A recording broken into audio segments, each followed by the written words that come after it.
10 seconds. 5 seconds. What's Radiant's ban plan anyway? It's Dire's turn to ban.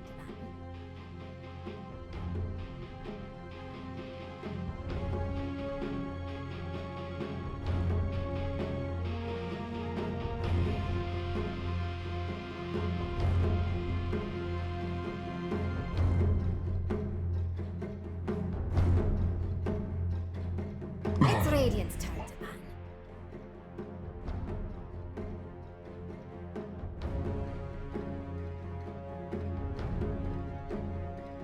It's Dire's turn to ban. It's Radiant's turn to ban.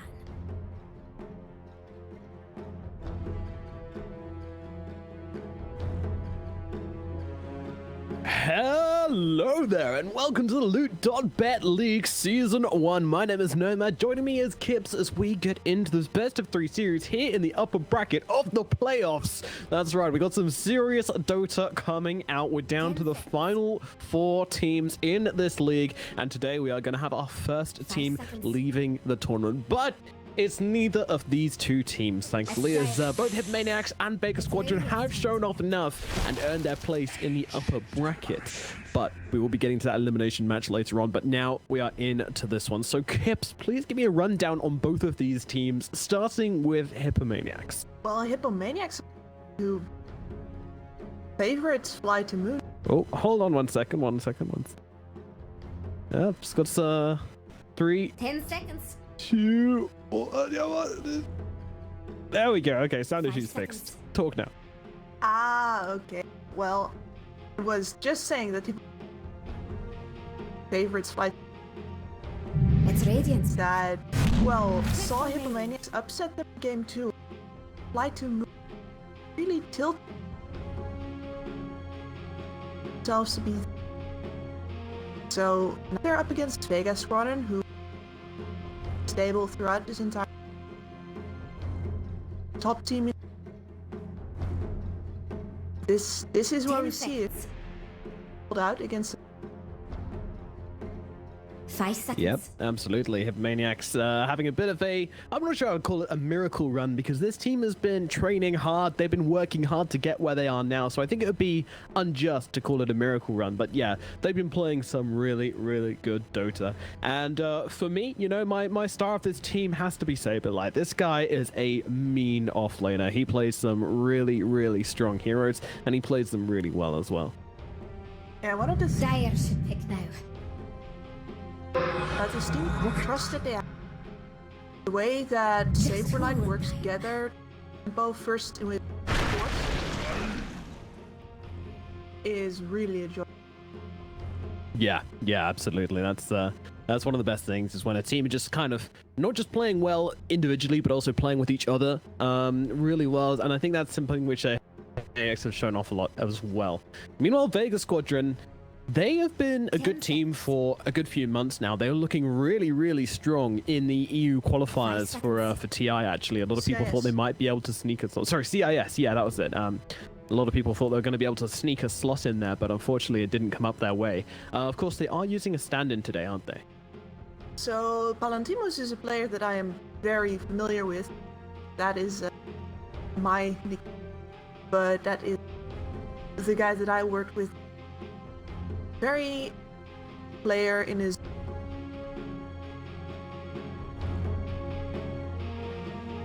bow-based heroes, but he is a carry player. What's Radiant's ban plan anyway? It's Dire's turn to ban. Talented. So I can't help but feel Vega are at a bit of a Yeah, it doesn't really matter who your stand-in is.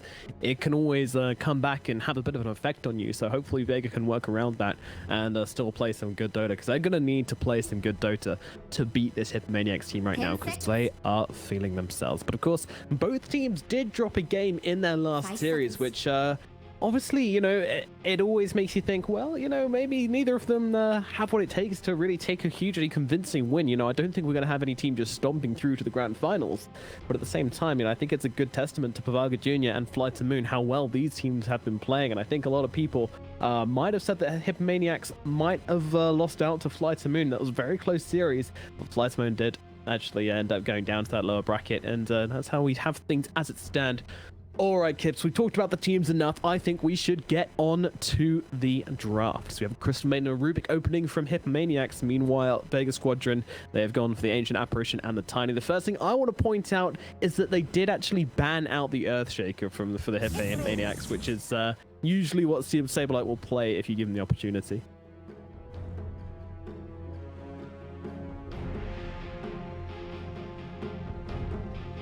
Care of the noxious. He's more offbeat. 10 seconds. Both he and Palantimo's classic, 5 but they seconds. still have very different. That I noticed yesterday is that the ice-based so hot right now. Yes, yeah, there's a lot of Crystal Maiden, a lot of Ancient Apparition, not so much Lich, our boy Lich being left by the sidelines a little bit, but still, yeah, these two very hot right now, which is We got some ironic, I Lich guess. action. 4 of them in. But Crystal Maiden is such an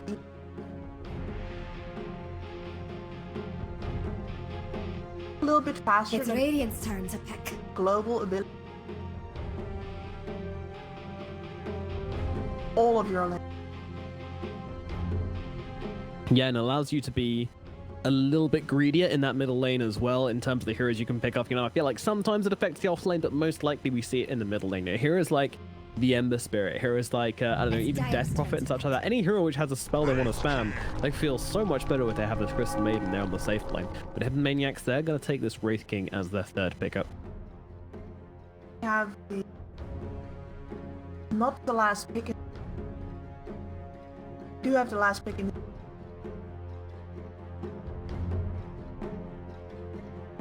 Mid matchup 10 exactly the way. seconds. It's Radiant's pick. Omni Knight. Hole with basically. The one is that you are going to get.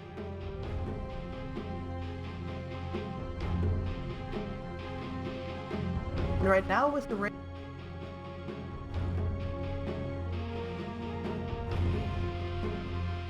Ten seconds. 5 seconds. Both of our.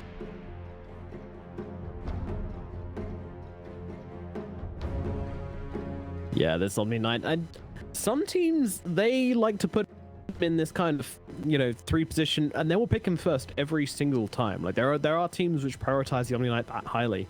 And honestly, like, I kind of feel like that he's being slept on a little bit in this tournament. We'll see how he does this game, but I think this is going to be one of the higher picked TI heroes, or at least one of the higher picked and higher banned TI heroes. And I think this hero is really strong. Like, just Heavenly Grace. It's so good. So a bit of a rant against Guy yesterday. Fed up with his crap, but at the same.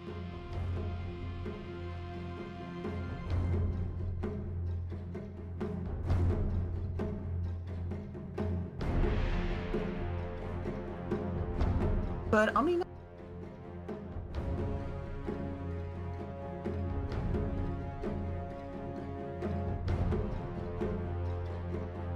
Dire should pick now. Pudge. Do what? Tell me, no, it's a say.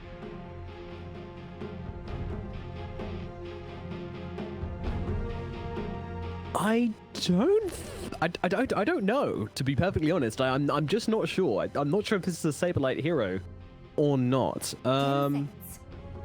But most teams have been playing this in the off lane. 5 seconds. And I do So- think it's hard to use. has been this hero obnoxious to against. The hooks are doesn't require to be out of position. It doesn't require the enemy hook. You get hooked.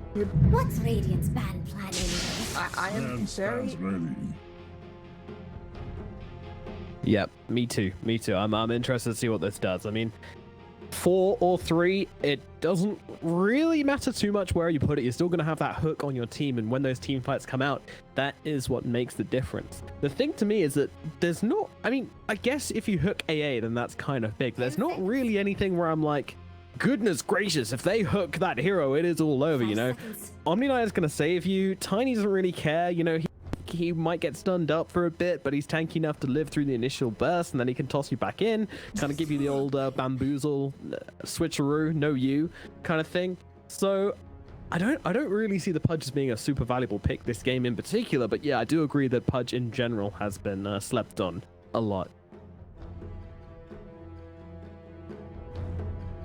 Very nice target for all bells that you.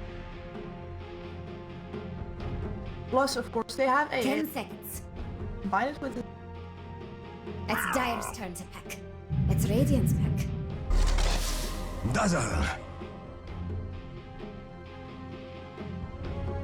They wanted it, didn't they? The Dazzle comes out for Vega Squadron, and if you don't know, this is feeling very much like a DM Dazzle kind of game. He loves playing these kind of weird supporty heroes at mid and just controlling up the tempo and having some fun. Let's see what he can pull out this game. I mean, 10 seconds. we don't know who he's up against just yet, but there's not that many heroes which can lane that well versus Dazzle. He's a pretty safe one. And yet, Arc Warden, you know, it's not going to get crushed by the Dazzle, but it's still going to be a pretty free lane for the Dazzle.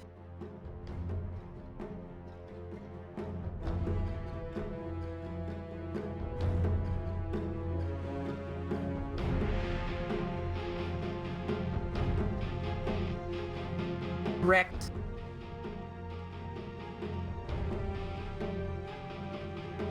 So, if we are coordinated right at this, Yeah. I like how both stand in offbeat. Fine, and he's power palette on 10 this seconds. fast. 5 seconds. Yeah, I think it's very unusual where we get like drafts which are this even, and I'm kind of like, well, I'm not really too sure, you know. I think even in the late game as well, and there's some situations where it's like, oh, I think Hippomaniacs have this in the late game just because Dazzle's gonna fall off quite a lot, but at the same time, Tiny is really nicely scaling for position. Like, Omni Knight's really good in the late game with that level 25 talent. He gets absolutely terrifying, so I don't really know who to call this one for. I guess I'm probably gonna say Hippomaniacs just because I really feel like Supreme Arc Warden does stand a fairly good chance of getting out of control this game, but if DM can put enough pressure on him throughout this game, and I'm not just talking about the laning phase, right? This Dazzle wants to be the frontliner. He wants to be chasing the Arc Warden around the jungle. You know, he wants to have his Benny Hill theme on and just like chasing him from jungle to jungle across all the lanes, never leaving him alone, and just trying to get him down as much as possible. And then finding that push with that Necro uniting, hopefully getting him to spend a bit of a free time. And then of course Sven with an Omni Knight is absolutely terrifying. Like that is just not something, you know, the extra strength you get from the Heavenly Grace and like the standard, it's madness. It's absolute madness. That for Vega, one of the problems have is that they are pretty burst. They should, but if Prepare for battle. they're of these tanky from.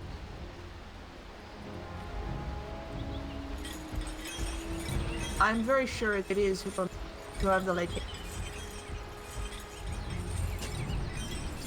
Yeah, it always does just come down to those cores most of the time, and how well we come into the late game. You know, it doesn't really matter the supports generally if it's this imbalanced. So, but still, Vega Squadron, they've got a lot of pressure to put on them, and we know know that Sven can do this as well. Sven, a very early tempo carry, if you want him to be.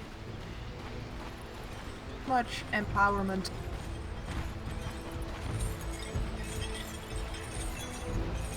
See all of his weak 30 seconds. up, so he's guided, not.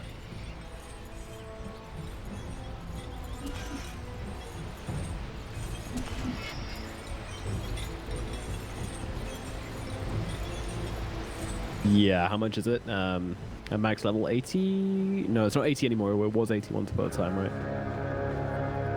Oh, it's 50% at all levels. Right. Yeah.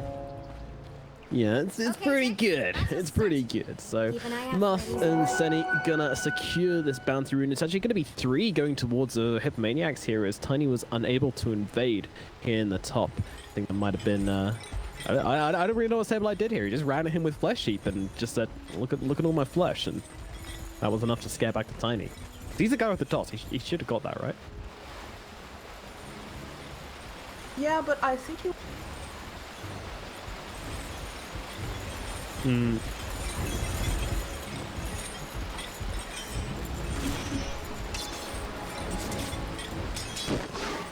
Against the early toss, though, throwing it back onto Misha. Cold Feet follow up as well. There's that Storm Hammer coming down. Sableye turns around. I think he could have broken the Cold Feet, but instead he is going to walk into his death.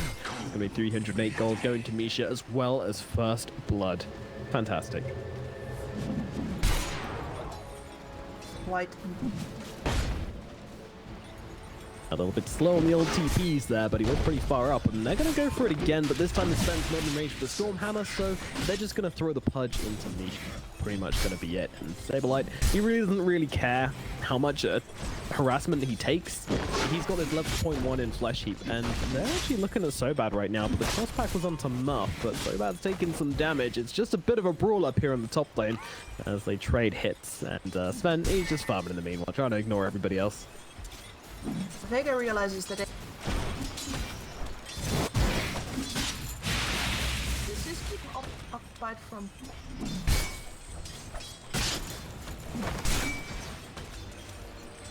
Half the time. Gap that he. Not that good.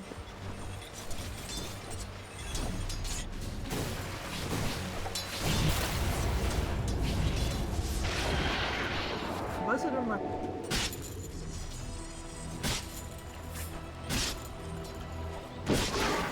Gonna be one happy Spencer toss back Muff again. This time they do have the Storm Hammer. Sableye, he can go for the hook and actually saves him from that stun. Nicely done. And now Sobad, he's in some trouble. They're running him down right now, and I think they will get this kill. Meanwhile, Misha turning it around onto Muff. They're trying to finish this one up. Planto can't find a way through the fight. He's just trying to fight up into the Sableye instead, and they do get the kill onto Muff with that chilling touch. So that's actually pretty big. More Vega Squadron, I think, but Sableye, look at the guy. He's just standing in the middle of everyone. He doesn't have a care in the world. Having a better last year was great. Down on the board.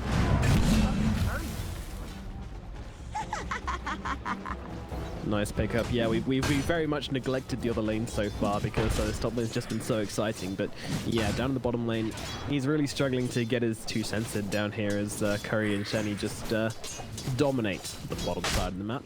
And meanwhile at mid, Supreme and DM, they're having a pretty peaceful time, to be honest. DM doing partially better, but Supreme, of course, on this Arc Warden will be looking for the later timings anyway. We don't really expect too much from him this early on. Is if we out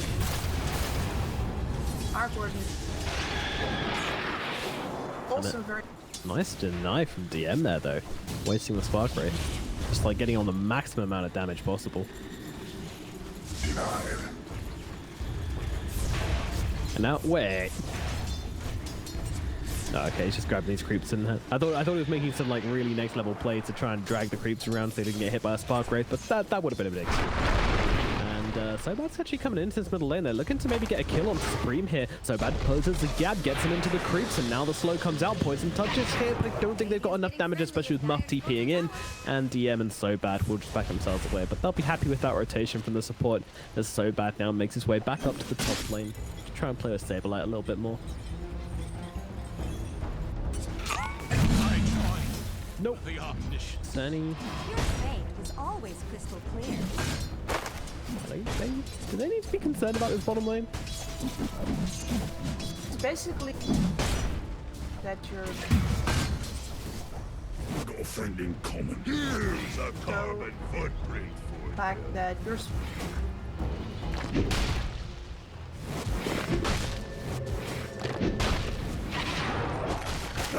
That's a hook. That's a hook. Up in the top lane. He grabs it. No escape for you, Sobad. He's gonna get slaughtered under the tower there as he did not respect Saberlight's TP. Vega saying Still. we are going to make this space when your rating our spend is going plus another item by that for you. It's kind of unwritten language between the two teams as the metagame develops. Another fight going on up top. They're trying to go onto this pipe right now. Saberlight with only 1 point into Flesh Heap. He's not really that tanky, and with the Rock him down as well. He is going to get Poison Touch, Chilling Touch, sorry, up. He tries to run himself away, tries to go for the deny, but nothing works out for him as Misha will take that kill. Saberlight does eventually fall once again. So it's a bad day to be an offlaner, as both Last Hero and poor old Saberlight getting beaten in time and time again. Yeah, has one of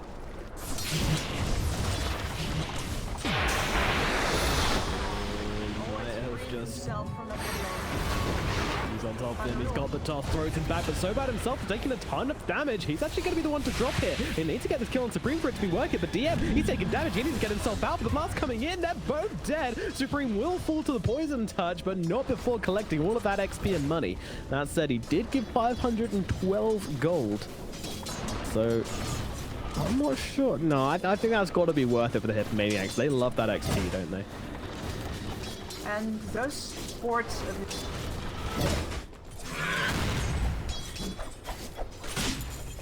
yeah. Another day. Yeah, another gank onto Saberlight. Saberlight is actually going to get tossed up just in place to see if they can get it, but they can't, just about breaking that cold feet, but it doesn't really matter. Saberlight's going to go down all the same. They did have the damage. Plus, just playing around the creeps right now. He's got his phase boot, so really enjoying all the fighting that's happening right now, and I think he's got a Midas recipe on the... Where is his Midas? He doesn't have it yet. Okay, good. That'd be pretty intense. pretty. Maybe unrealistically, any sub might say.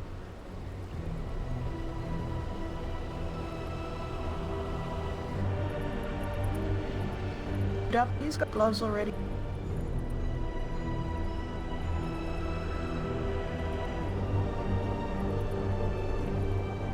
Does have the gloves.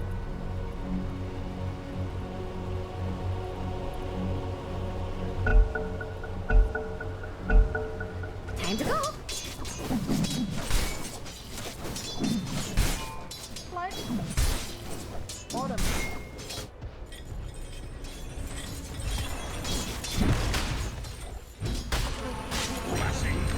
Dire's middle tower under attack. Well, Saberlight catches up. Why did not have a good... He wasn't exactly on yet, though. Oh, he's still trying to chase him down now, and the Heavenly Grace is going to do a bit for him, but only so much. But in comes Misha, the damage onto Saberlight. They turn it around, and that is one dead Pudge. Meanwhile, in the middle lane, they also got a kill onto DM at the same time, and Senny going down as well, as the Poison Touch and the Tiny finish the job there. A little wraparound from Sobad. And for...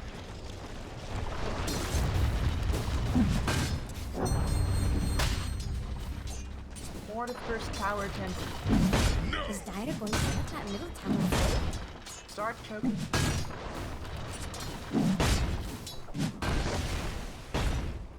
Arc Warden. Radiant's top tower is under attack. Very annoying, this Arc Warden, and he's going to get even more annoying as he accelerates towards his Hand of Midas. Just a straight up rush, doesn't feel like he needs a boot, doesn't feel like he needs anything. Look at that, just free range creeps. Imagine getting a range creep for 18 mana. Sounds real good. That gold is claimed.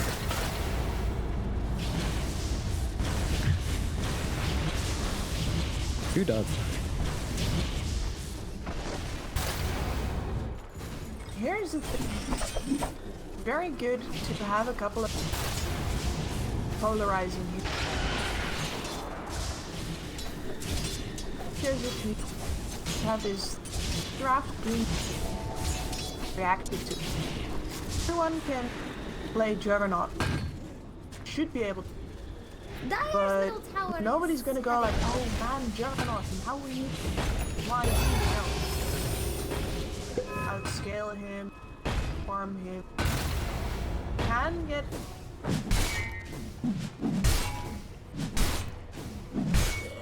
Arcorn is like, oh man, we got to cross this guy. We're on high note. Do some billions on top lane. Ooh. Yeah, exactly. He just kind of pushes in lanes and farms a hell of a lot, and he's a very annoying hero to bring down when all your lanes keep getting pushed in. It makes ganking potential very, very limited. Another thing that's just really nice when you've got an Arc Warden player in your team as well is that sometimes you just take an enemy's ban. Like you just like we're never planning on picking Arc Warden, but they don't have an Arc Warden player, so they don't really know what the best situation is. You know, you could have a hero which is actually really kind of screwed. There's actually a fight breaking out here. Lantos is leading the charge in. They want these bounty runes, and by God, they're going to take them. Vega with the invasion. They grab themselves the bounties and now back themselves away. Amisha, how? These spark rays.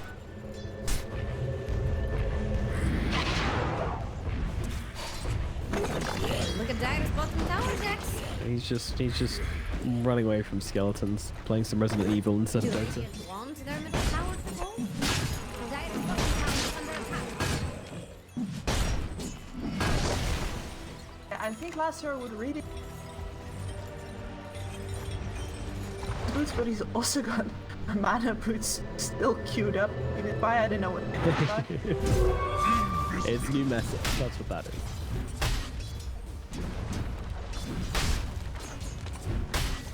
Healing shock.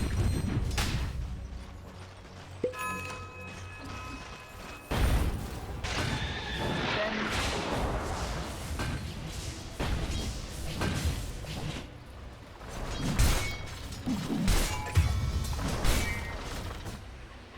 Oh, what? gets run down by the Omni Knight. What? How? When? How did? Okay.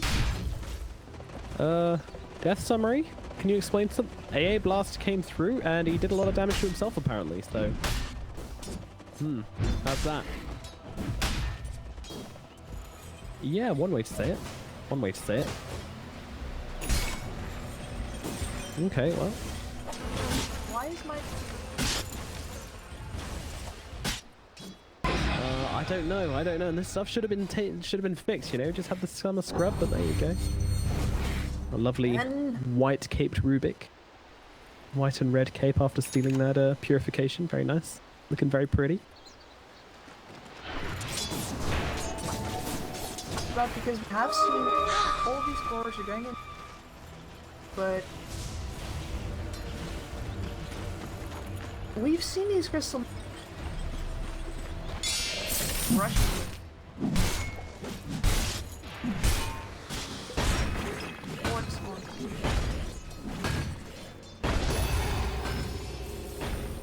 Better in that. Is Dire going GM to has his Midas queued up after. Dire just fortified. Yep. Everybody, get your pillows out, fluff up your bed sheets. It's time to have a little bit of nap. Set your alarms at about 20 minutes from now when everyone is done farming and we actually have a game coming out of our hands. Tossed in.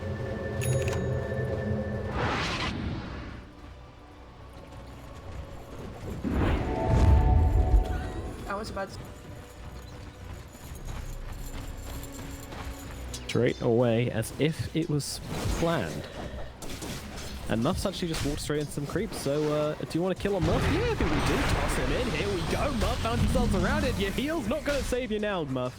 That is a Rubik dropping dead, stone cold to the floor. That was a MMA, you know, when they just run into the pit and take them down in about 5 seconds. Oh, Saberlight. Saberlight. Yeah, you can do that. It's not going to save you. It's another kill coming out for Vega across the map. So Curry is going right back in again on the bottom lane.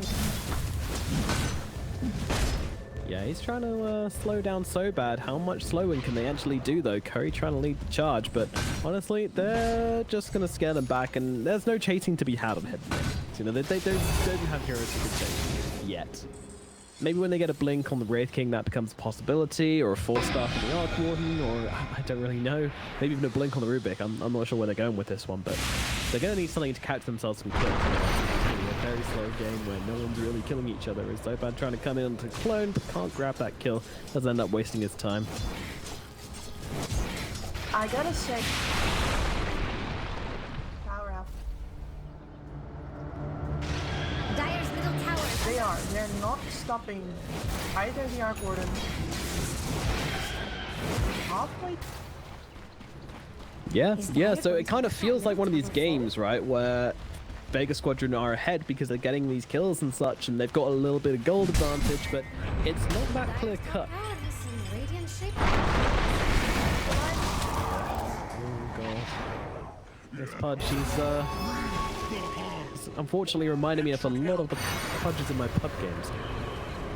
That's not gonna do a whole lot. Flux next to Illusion Rune. It's fine by me. Well, DM does manage to get some more pressure, but it's just a kill into Muff once again, you know. I feel like Muff and Saberlight, they're just the training wheels for Hippomaniacs right now. They're just the early warning system. They're the canary. You know, back in the olden days when the miners or the submarine crews used to put canaries into rooms if they didn't know if it was safe or not. And then obviously, you know, they'd be wearing oxygen masks. If the canary died, then obviously you can't breathe in that room. So very much the role they're playing right now. Like the canary. Now they're trying to find a fight here, but immediately getting stunned up, cancelling out the next member onto the Dazzle. They're trying to bring down DM, and they will do so successfully. But Anto's still trying to fight up into Saberlight, and the Ice Blast is going to come through and take them down, but Spen going to die in response. So bad, tossing them back as down goes Stenny as well. Muff still alive, trying to back up Curry as he's actually forced to back away from Last Hero. Last Hero has managed to find himself some cheap items, which is doing a lot for him right now. They continue to chase. They continue to chase. He's actually going to drop. They have the damage, and Muff can do nothing as they take the life of Curry. That was very important. Lost it. Dire don't look too scared of Vega's top tower. I really...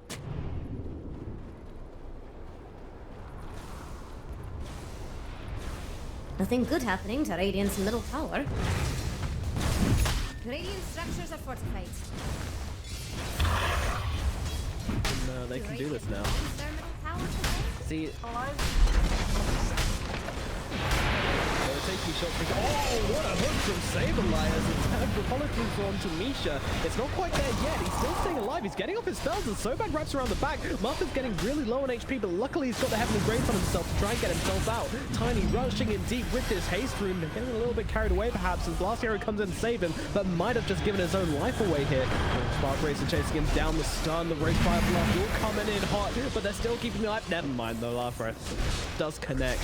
As Muff is actually picked up in the backline. Jenny going for the TP out, but with that poison touch on him, he's not going to survive. Curry dropping low. He's got no reincarnation here. One more hit will be needed. The stun comes in, but the poison touch is there, and that's going to be another kill for DM. And now they're looking towards the middle lane. Supreme is going to be the next target. So bad's on him. Into the bubble they go, but he does manage to get the TP, just about making it back to his base. But still, Vega just taking chunks out of Hippomaniacs at this stage, and Hippomaniacs, they're just not really coming up with the answers. They can't yet. They're not quite online.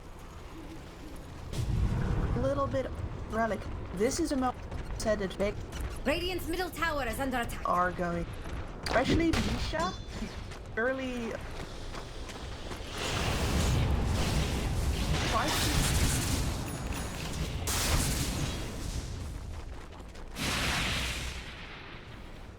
Yeah. It's a really valuable pickup, and it's really hard to be Hippomaniacs right now. You kind of saw those kills were about before, and they kept killing off the Pudge, they kept killing off the Rubik. They were just kind of making their presence on the map. You know, they wanted to kind of test the areas, get some wards down, know where they wanted to go and where they could go without getting punished, and then they just abuse these areas time and time again. And Hippomaniacs, you know, they're really not bringing enough to these fights right now. But still, you know, there's no point we can count out Hippomaniacs in this game just because of Supreme. The man with the golden hands. Golden jazz hands. Always going to be a problem. It does indeed. Try and have 100% HP. In case you were wondering. Oh, always. Oh. This is what I came for! Yeah, they love it. A little bit of pine stringing? No, shrine pinging. There's a lot of pine trees over there. That's true.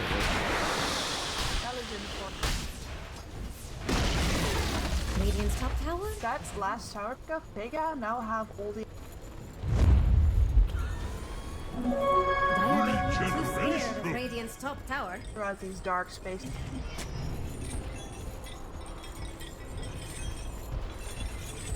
Look at Dire's bottom tower, Quite so. Jax. March up to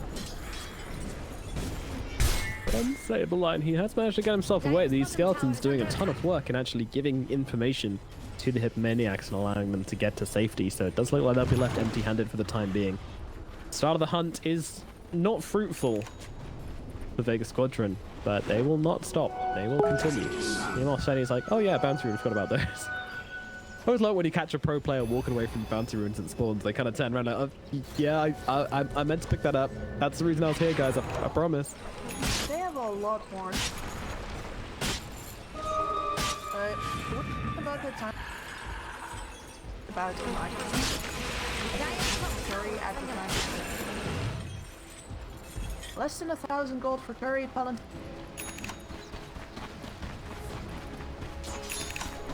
Vega Squadron is have to be. The worry is when you do compare this then to either of the cores inside of Hippomaniacs, they are just looking very, very weak right now. I mean, our Gordon, he will do damage, but he doesn't really have a way to get it off in the fights just yet. That's why he's going for this Dragon Lance.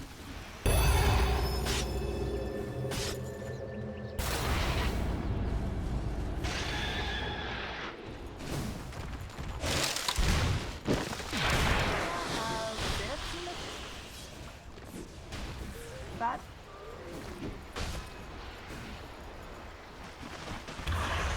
Lot is up to.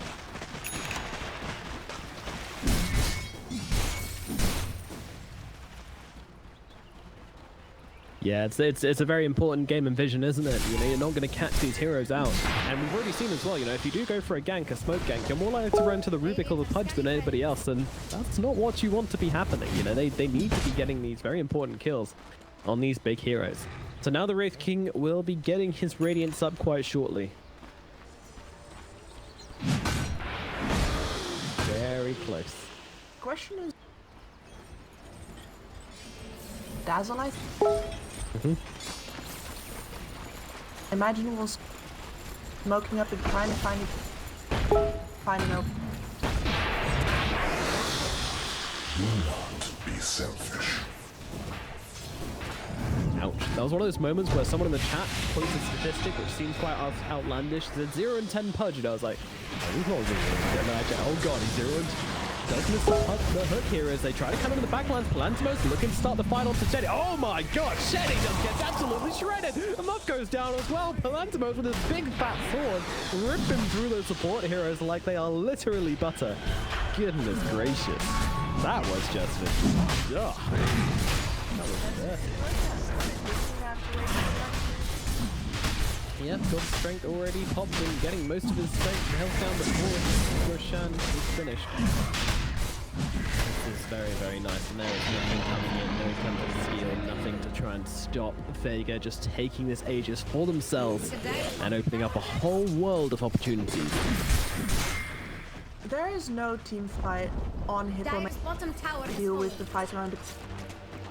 He is rushing that piece off of that. So not quite at his 100 talent yet. Dire with the scan. In the trees. I'm gonna TP himself out safe. Turning that radiance off, always a good move. Just make sure people aren't alerted to your presence. Dire's Radiance top tower has some radiant-shaped problems. Not only a source Dire of damage, structures are for- Guardian aim, Jax thinks Radiant's bottom tower but is about it also is a Sunny, he's down again. Vega, they just want to take control of this middle lane. Anybody that comes here shall be killed. Dire's top tower is under attack. I feel like Vega are at the stage now where they're dismembering these supports and kind of hammering their heads onto spikes in the middle lane. Do Radiant want? yeah. Don't come here. It's our territory. This is a warning. Sign for local. Exactly. We'll make an example of supports. It's going to be the women and children next as take that middle tier 2. Didn't take them long.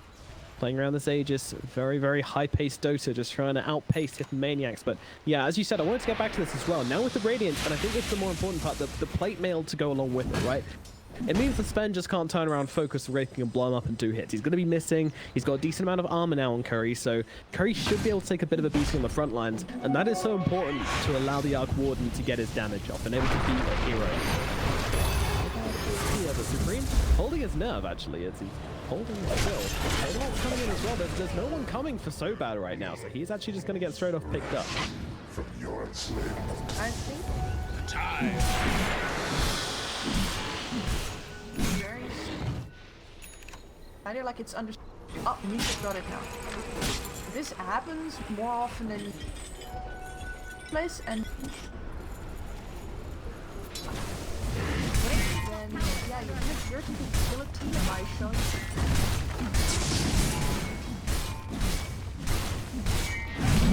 And over here, Radiant's top tower. Well, a very slight dent in Vega Squadron's armor, but they are still standing strong and getting a decent amount of damage off on the top tier 2 tower as well. By no means slowing down just yet. But again, I mean, it's either do it on your own or don't do it at all, I think, there. It was an attempt. It was a noble attempt. Are they not going to deward them? They saw that, right? Guys? There we go. Misha's on the case. Misha's on it. Is it really not in range? He's watching both like they're so bad. Targeted again. Oh, but the grave comes out this time. Is it gonna be? Yeah. They've got the Greaves as well. Just make sure so bad. It's nice and healthy. Nice and peachy. Not going to get bogged down. Again on that because it out and this entire chain. Go on again.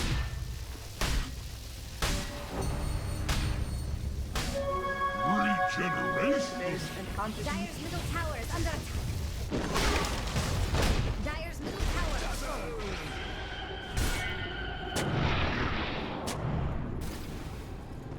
There we go. Now we get the D-Ward. No, still no. Oh, Curry could be in some trouble. They're going to toss him back right onto DM. As the stun comes in, Stormhammer does connect. Looks like they're going to be able to get through its first life. But say that, the hook is actually doing a marvelous amount to... Oh, never mind. Palantimos connects with that big sword. And once again, the second life. Is it lasting long enough? Yes, it is actually. They're keeping him alive. The Guardian Angel coming out, just draw out this fight. They're coming to... They've got both the Scaries. Oh, no. Of course. They're rounded up and shot like dogs. Sableye trying to get himself out the side, but he's just hasn't got a way out of this fight. Oh my goodness. Vega Squadron are onto the high ground and they are just not showing any remorse for the actions they're committing right now. Oh, they did buy back on Supreme as well. I mean, they have to if they want to try and draw this game out any longer. The Arc Warden can do that at the very least, but for how long, how much, and what if he dies again? So many problems with what's happening. And they try to go for the top. They get the Rubik instead. It's a better two targets for Hippomaniacs. Curry TP's in on this one, sir. You're not that tanky, but he does manage to get himself back, and with more buybacks coming out from Hippomaniacs, 4 of them in fact. 4 buybacks coming out of the 27-minute mark. They will hold on to the game, but the price is very high. Valentimo. But I really like this position. that he knows he's got his back. All he has to do is be on the front lines. It doesn't matter if he gets spark rates, go for it. Blows through. Is far enough ahead.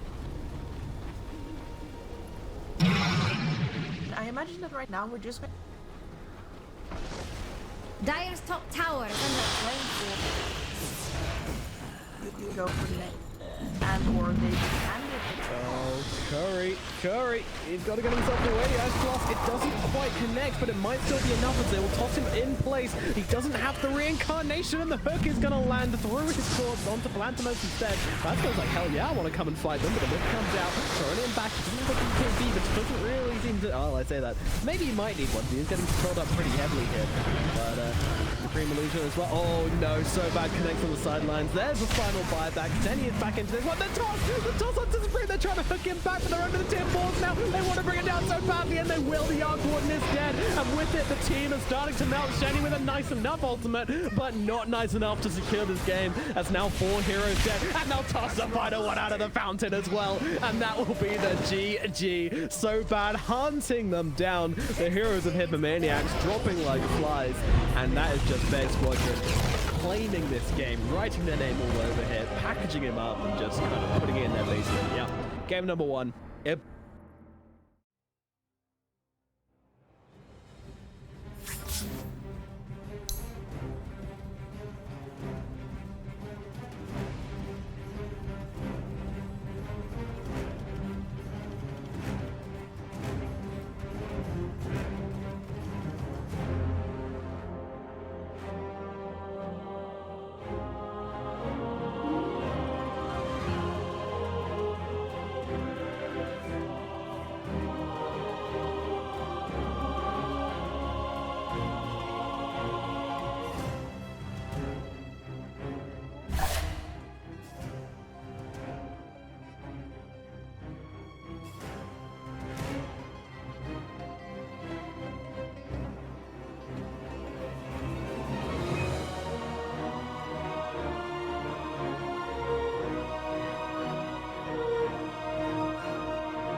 5 seconds. Just who will dire man?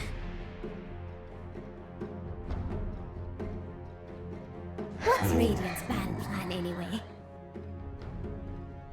It's Dire's turn to ban. It's let me Radiant's just get turn some- to ban. Mm-hmm. Just who will dire ban?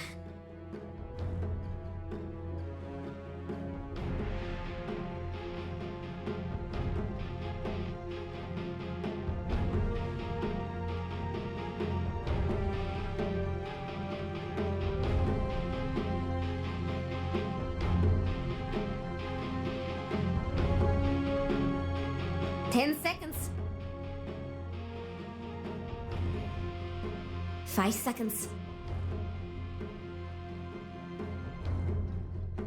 It's Radiant's turn to ban.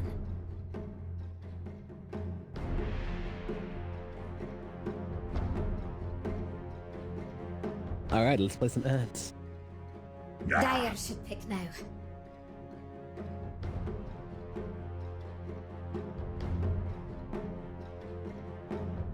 I should. It's Yes. Radiant's turn to pick.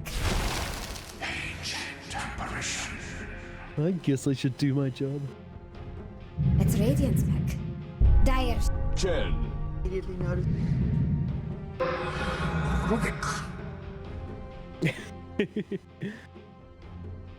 Yeah, no, I'd probably complain about. Tee-hee.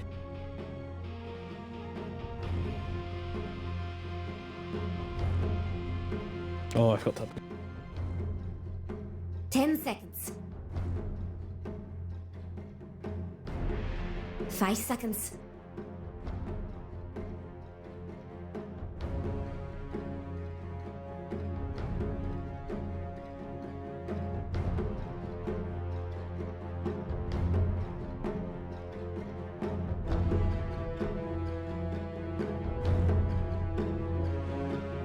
Good day there, and welcome back to the Loot.Bet League. I hope you're ready to watch some beans get baked, some lemons get squeezed, some pickles get tickled. I don't know, there's going to be some more action coming forward here. It's Vega Squadron versus Hippomaniacs, game number 2. And game number 1, it was a little bit of a slaughter, but it wasn't just like a stompy kind of smash-up game. It was very formulaic and well-considered game, I would say. I didn't really feel like Hippomaniacs were doing too much wrong, other than that pudge pick not really going the way they wanted. But you can break it down better than me. What was the kind of thorn in Hippomaniacs' side that game? I think one of the problems they had was that after the laning stage, they couldn't actually match the pudge up with the 5 seconds. knights in the. So the Wraith King sorta had to stick around What's there. Radiant's ban A plan lot of anyway? maneuvering. It all really comes down to the lane. So Knight only had 2 to deal with, and Pudge had 3.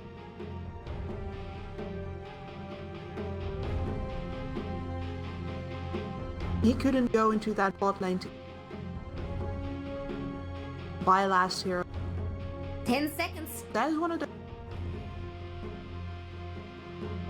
5 seconds. way harder to. All Hippomaniacs do, and It's Dire's turn to ban. is hold off Vega for one.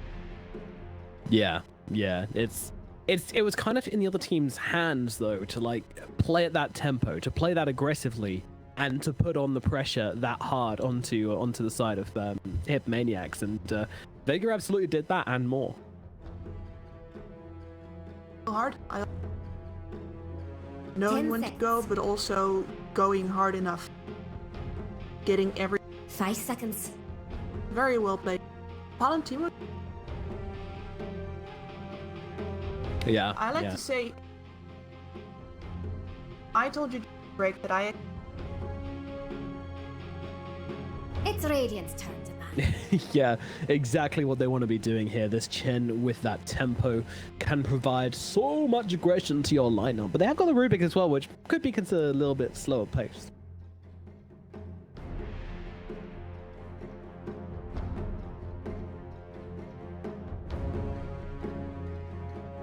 Grab 10 seconds. 5 seconds.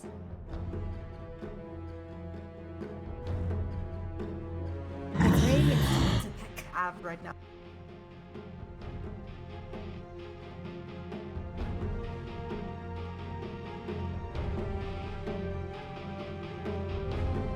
All right, so have we got any predictions coming into these second round? Vega Squadron, they won't get their Wraith King this time around. Is there some other high? Oh, sorry, they won't get their. Or will they get their Sven? They could get their Sven. 10 Sven's still very much an option. 5 Ours- seconds. That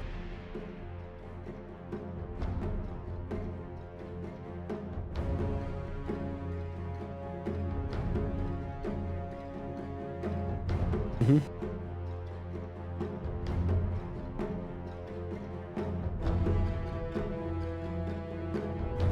well,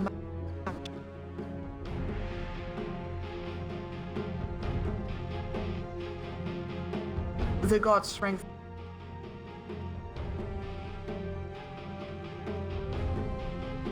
Yeah, for me, the fact that I don't know what his hero pass that he It's Dire's turn to Void. attack. Abyssal Underlord! so a lot of the counter picks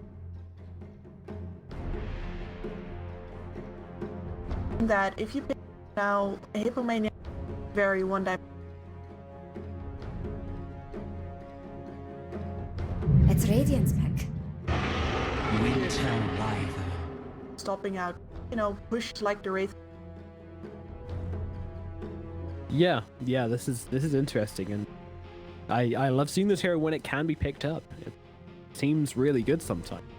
There's some love for the Wyvern as well, of course. The Frost supports. It is the meta of the Frost supports right now. So Wyvern also going to make an entry. And there's the mid laner, DM mid Venomancer, going to be the pick up now. Vega Squadron holding on to their carry pick for that final.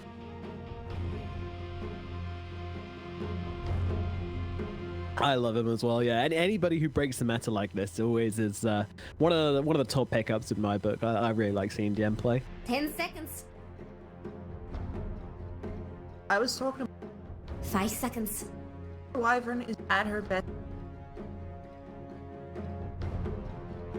What's Radiant's ban plan anyway? Invoker! Just one.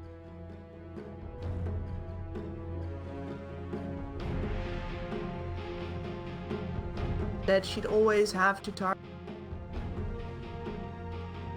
with her. Yet, 10 seconds. you like watching him though? I love watching Invoker. I absolutely hate the 5 hero, seconds. and I hate it when people pick Invoker on my team. But yeah, I absolutely love watching Invoker being played. There's a lot of area control. They're going to be catch people.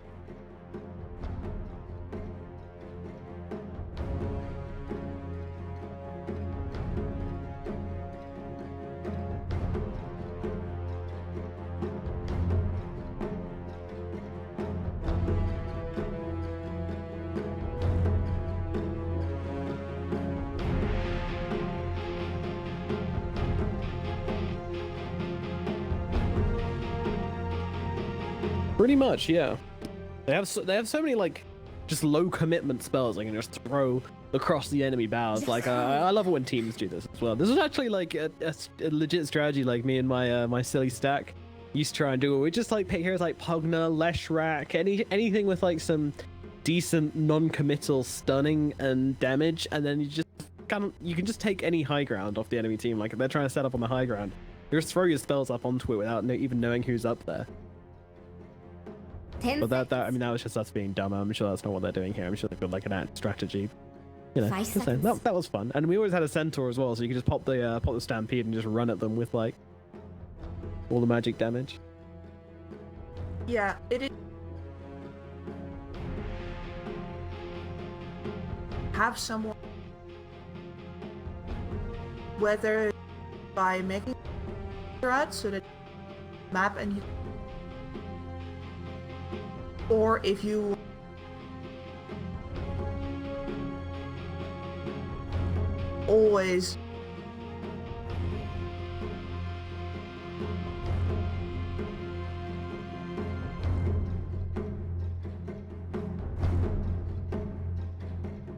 Dyer's do something.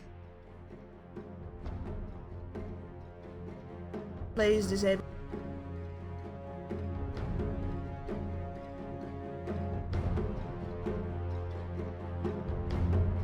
Have, for example, guard. He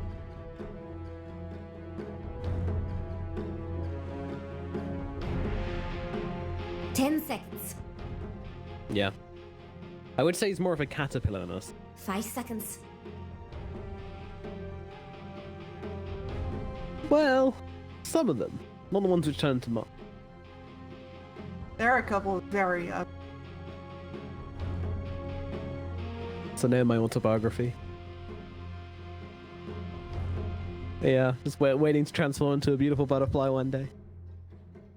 I'll get there. Oh. Oh no. Is that a metaphor for Killer Pigeon gonna swoop in and end my career at some stage? Please no KP. Show mercy, Darren. Darren knows. It's Radiant's turn to pick. Legion Commander. Alrighty, the final pickup for Hippomaniacs. They are really not sticking to the book today. They are gonna grab a Legion Commander for Sableye in this offlane position. Spicy. How can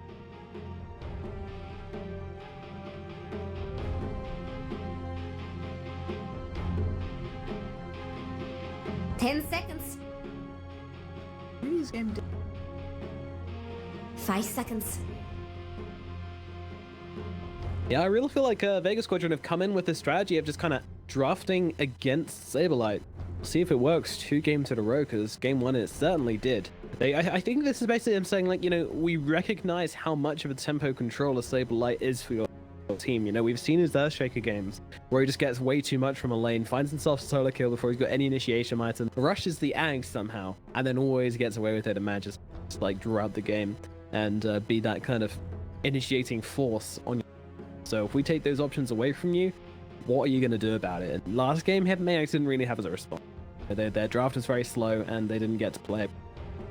Sableye just got crushed throughout the entire game on that punch. So now we'll see what he can do on the Legion Commander. Meanwhile, Vega Squadron, they're going to grab the Troll Warlord as their carry hero. This is a fairly nice pick. Does mean that he's going to have to go for a BKB. A little bit surprised he wasn't going to go for like one of these inbuilt Magic Community heroes, but I didn't see how many of them were banned. But still, I'm a little bit surprised by that. But still, see what he can throw down.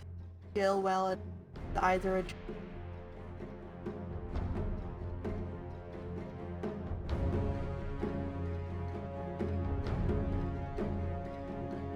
Poker. They already have a low commitment lineup. You talked before about how you can just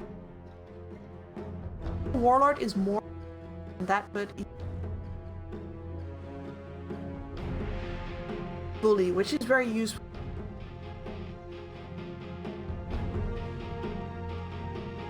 All in all, I definitely Hippomaniacs.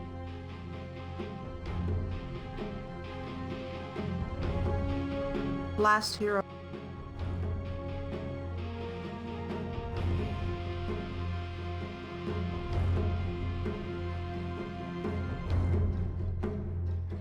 So not really changing their habits from last time, would you say? I imagine we're going.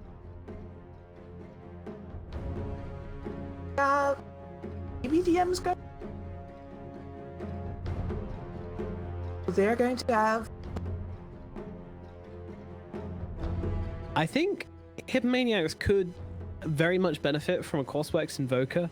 They don't need the damage. They've got the Legion. Go for this Coswex Invoker. You know, he doesn't build Midas. He just goes straight in for that urn and tries to be like a force upon the map. But then again, it also means you don't have that Sunstrike to play around with the duel, which I kind of feel like is part of the... I don't know, to be honest. This is where you prove yourself. Well, not me. Already made up my mind. And it isn't good. He's committed.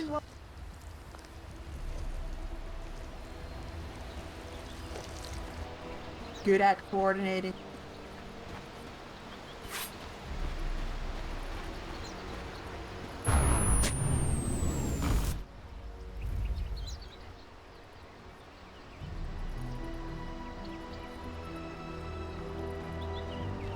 right from the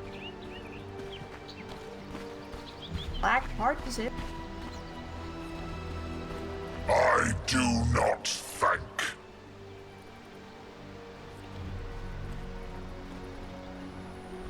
Yeah, it's a very awkward stun to Elan, isn't it? We'll see if they can get away with that one. Let's be Well, honest. you do have your odds now on the 30 screen, days, of and they course. still wouldn't If be you ready want to to go fight. and check out some of the betting going on, you can of course head over to Loot.Bet, where you can go and get yourself your deposit actually doubled by up to 200 euros, and then get your deposit doubled there by entering the code LEAGUE. So if you're interested, then head over and check that out, because of course we very much appreciate the sponsoring the tournament and making this all happen.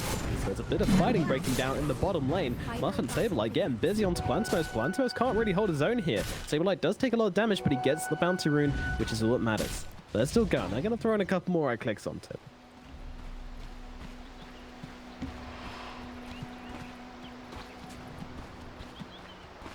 I want you to look. What? Ooh. Words in order.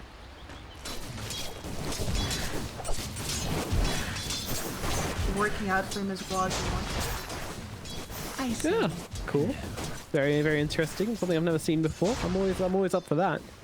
DM, the master of showing us things we haven't seen before. He's baiting Nice. stream, Yeah, he's going for his room. Oh, he gets it. gets me. But you know, DM did manage to get a actual CS map. He's just souping up his deniers. 2 and 5 right now. Wow, this man's a god. There haven't even been 5 creeps in the lane yet.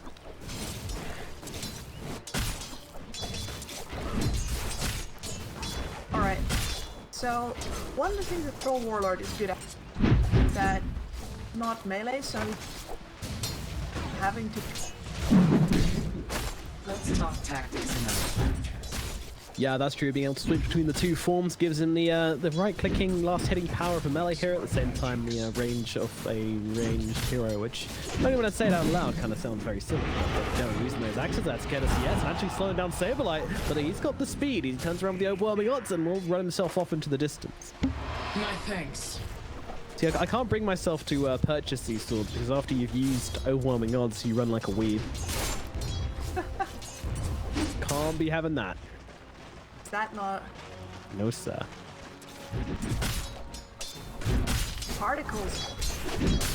No, it is not. There's no amount of particles in the world which could bring me to that, I'm afraid. I have Mix my Grinded. magics. no, I never play. I respect you for that. Yeah, I've grinded the Earthshaker Arcana to get the second style as well, so we can be united in our grinding heroes. So, he's alright. He's alright. Misha's not really doing a whole lot. I feel like this very Palantimos oriented lane. Misha's just kind of throwing in some right clicks from the sidelines, not really doing a whole lot so far. But I guess that's the life of a Chen. You know, you want to get that level 3 or level 5 really now, isn't it, on the Chen to really be effective across the map.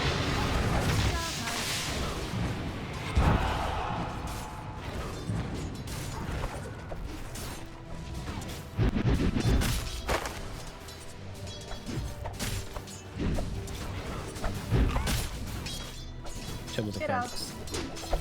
Or one last time. That's always good. Radiant's bottom tower is under attack. Oh, like getting real close there, and they did have the ranged axes to throw at him, but decided against it. Okay, wow. This bottom lane is hanging by a thread.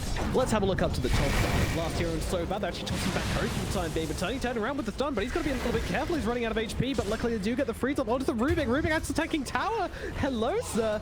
They're going to grab that kill. Oh, what a bait from Curry, actually. He played that so well.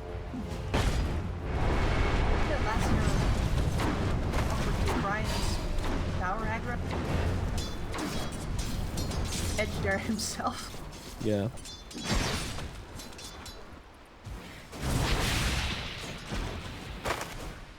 Go, go,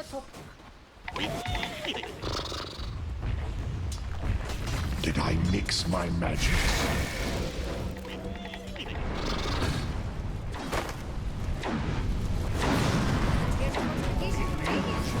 Stun has to come out onto last hero, but last hero he's still chasing and he doesn't have that much damage, only 20 bonus, and they actually get another kill onto the Rubik.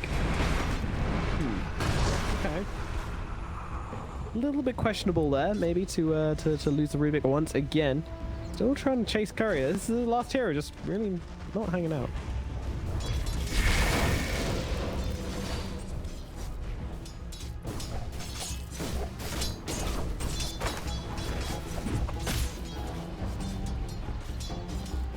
Yeah.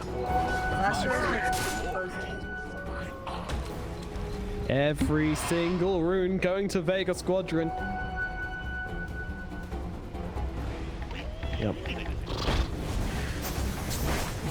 That's it, isn't it? They've just won now. How do you come back from a 1k gold this early on?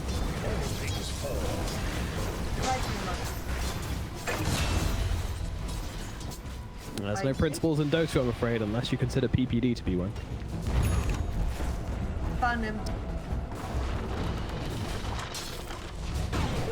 Very biased principle. Right? Yeah. Very often correct. Bother isn't.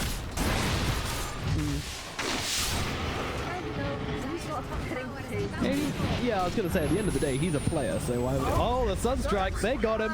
They got him! I can't believe what we're seeing! What just happened? I would have liked this. Top lane, we still got a fight breaking out though. Rubik trying to fight over here, but he's stuck down low, and no one will be able to get that. Ooh. Okay. Dire's top tower is under attack. Standing.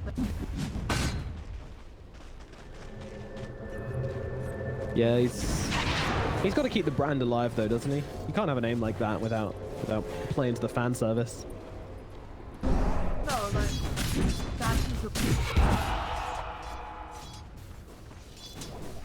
everyone jokes. No. You need to keep brand identity, whatever you do. That's one of the most important things, you know? So something which... It's brand identity.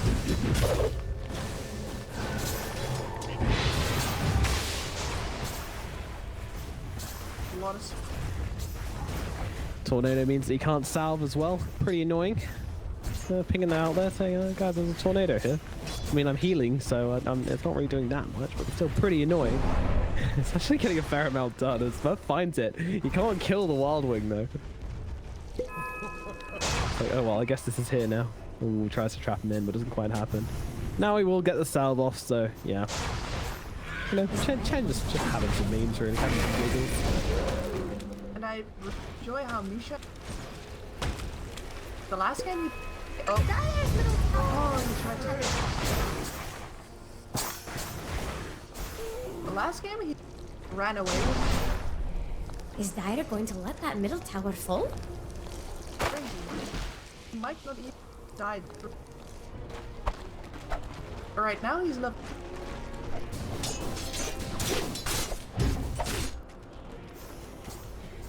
Back to the...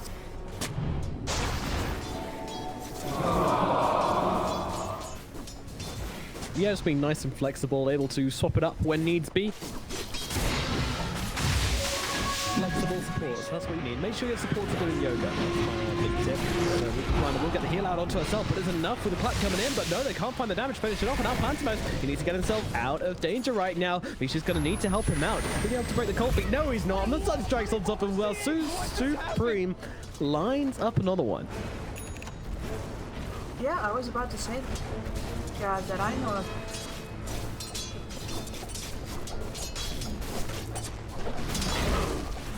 Unfortunately, couldn't quite bend himself around the Sunstrike there. Meanwhile, Wyvern, he's getting run down a little bit just by the little army of Misha here, but Misha is forced to back away to that ancient apparition.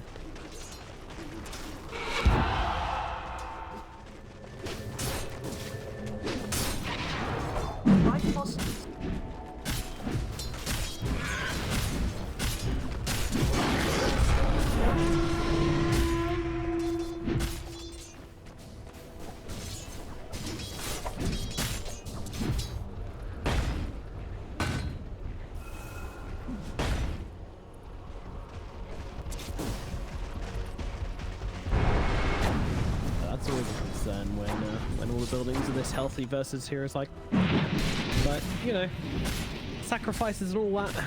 You gotta put your focus somewhere. You can't win every lane. Oh, that's a meatball. He's gone. He's tasted carbonara. Or no, well, Mariana. That's it. That's it. Dire structures. Can't remember what sauces went with the meatballs. Yeah. Oh, imagine a meatball with a carbonara sauce. That'd be disgusting. You're welcome. You're welcome. Did I miss my magics? Meanwhile, it's not as competitive for the runes this time around, actually, as Curry is able to just grab his up. Meanwhile, down at bottom, there's still one remaining for Hippomaniacs, meaning they will be able to cover a lot of their loss earlier on. In fact, most of it as they grab themselves 3 runes this time around, so making sure they keep up that economic game.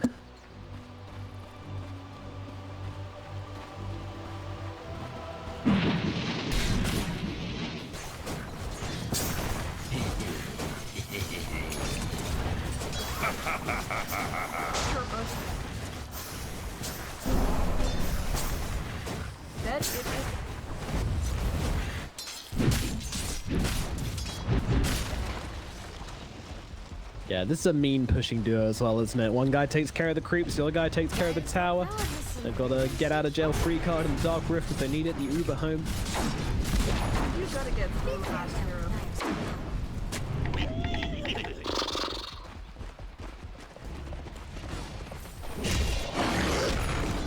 Do Radiant want their middle tower to fall? Dire's top tower has some Radiant-shaped problems. Radiant structures are... Making inquiries towards his middle lane. In fact, a little bit more than inquiries. They jump up the high ground onto Sobat. He is just eliminated, but Curry's taking some hits. He will be able to reincarnate off this. Meanwhile, they're going onto the Troll Warlock. He is being pinged out right now with the Ice Blast connect. Curry turning it around, getting busy. Onto the Troll. They get the duel as well, and Palantimos, he is eliminated from the game. Saberlight running forward, looking for more. Who can he take down? DM's on the run, but he is so damn slow from this Ice Blast from the Wyvern. But now they should just be... Oh, another Sunstrike from Supreme. The man is on fire, blasting them out like nobody's business. But last hero is still alive, so he can just continue blasting out these creep waves right now. Sobat's actually trying to get the cheeky pick up onto the Legion Commander, but Saberlight, he is wise to the Rubik's shenanigans. And, what? Can I point out the scoreline to you, Miss Kips? 1 in 10. They have been slaughtering fools this game. Hippomaniacs, they are mad about how last game went down, and they are looking to prove themselves. This is exactly what we want to see. Oh yeah, definitely. This I feel quite as comfortable. Indeed. Overextension.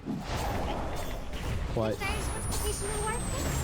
Sunstrike. Oh. Did just miss out that one. DM, he was doing a little bit of a dance there, trying to outplay Supreme as much as possible. Cold snap onto last hero, but Saberlight, are you sure you want to jump in on this one? Yes, he has managed to keep himself alive. Hand of God coming out a little bit too late for the likes of last hero. And look at this army just turning around and blasting into the Rubik right now. Won't do enough damage. They're actually going to go for the duel onto DM instead, trying to grab both heroes, but a great steal from Sobat. Going to keep the DM alive. And Magic put him in trouble. Yes, Saberlight's going to get dropped. Wow, what a Winter's Curse coming out from the Rubik. Is still going to die as another Sunstrike connects. Oh my goodness. Supreme, he just doesn't stop. Have you... Man can't bubble up, fire, and pull out of bubble. Have you ever like just picked Invoker and instead just turned into an ion cannon? Because that's essentially what Supreme is right now. I mean, he's been doing it for the last couple of... I imagine... This man, Yeah. this is one of the little towers. Gets to... Probably. Do you reckon on his when he's like signing doctor's forms and stuff, he's like, what do you identify as, male, female, or literally an ion cannon?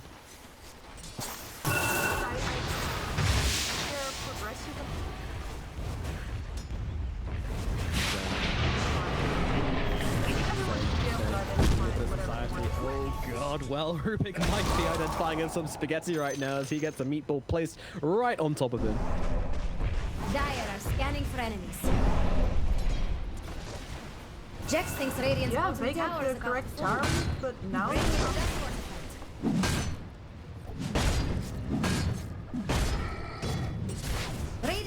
tower is under attack. I like this guy. Dire's top tower has a radiant-shaped problem. Like hurry. Jax thinks Radiant's bottom tower is about to fall. Yeah, it's nice to be able to just kind of work those skeletons around the map where you want them.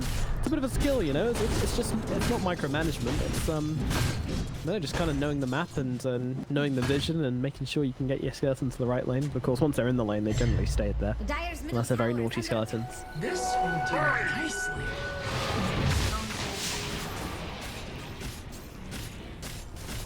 And sometimes they just stop as well. Alright, well, to nobody's surprise, we've got a 15-minute Aghanims coming out on this Invoker. He's just had such a good game. So many kills. 8,200 net worth. And he's taken the Ancients as well, or at least as best as he can. Considering he's a magic hero that you like to see. He just wants money, dude. He's just fun. Fight. I take miles after. But in his case, dominant. Last, if you want to be able to fight, you gotta get the talk about, you know, actually winning.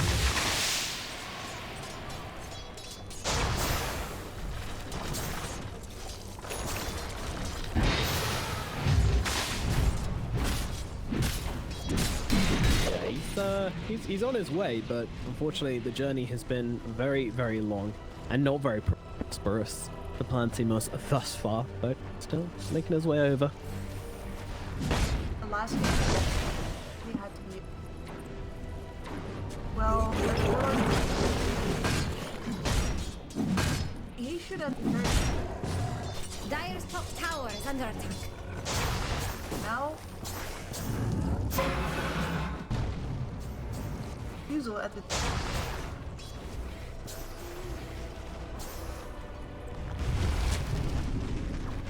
No, you're playing a little bit too far behind here, Vega Squadron. But what do they need to do? What can they do? Is it just a case of Hippomaniacs messing up, or can they actually? I mean, I feel like a sneak on Roche might be an option for them right now. Yeah. Last Do Radiant want their middle tower to fall? tower, teleport to that one. That is Roche.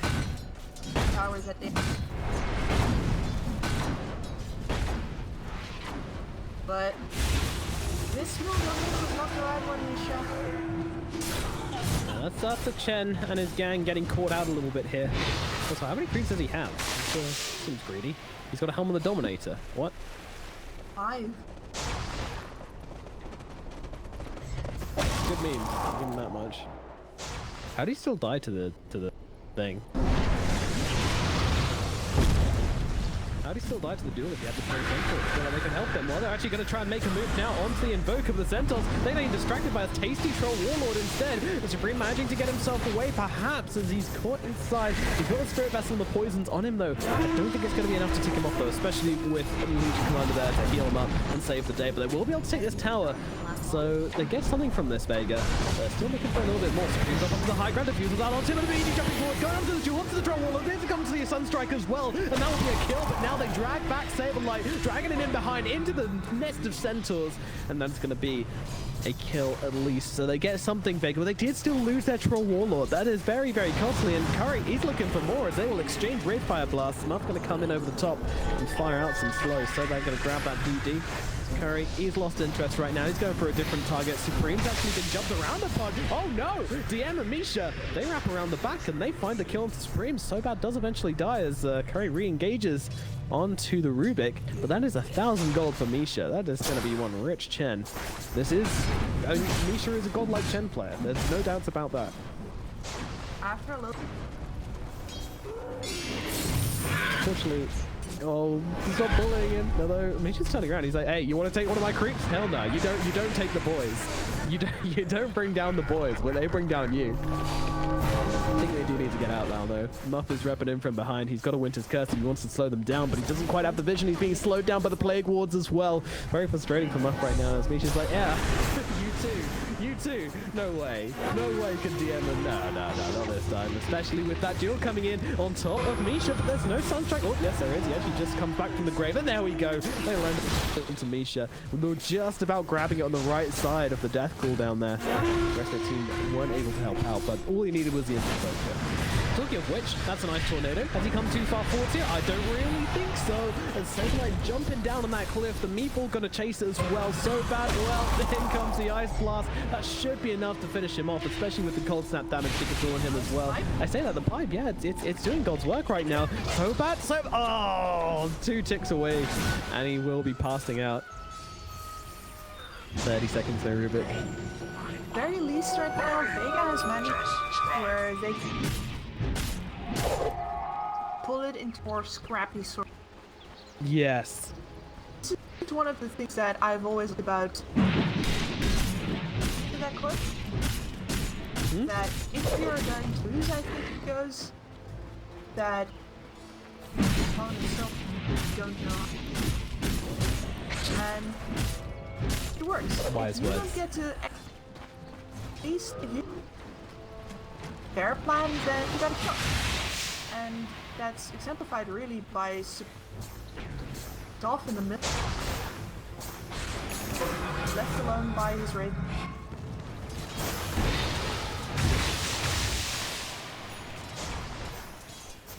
Yep, like the old British adage, if you're losing at cricket, stop playing cricket. It absolutely is, yeah. That's not an actual thing, the Brits. Cool. He doesn't have a Curry is force cool. Oh, everyone's in a bit of a weird situation. Oh, okay, that guy's dead.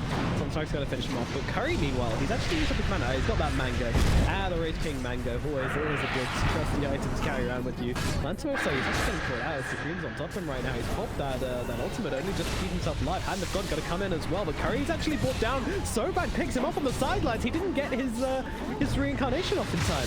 He didn't eat the mango in time. Supreme also gonna be hunted down here as well. Oh no! Vega, they're coming in big. Shenny gonna come and help out with this duel win as well. Rubik getting beaten down, just about catching on the tail end of the duel to get something at least for it. Sableye takes a couple of steps forward, but still, I mean, Vega, they're picking up this game, as you say. They are just reducing this from a game of Dota into just an all-out street brawl.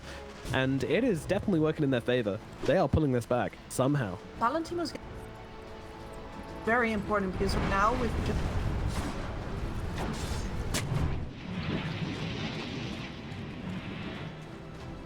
outside alive, he stop that. One life. Yeah. At that point, halfway there.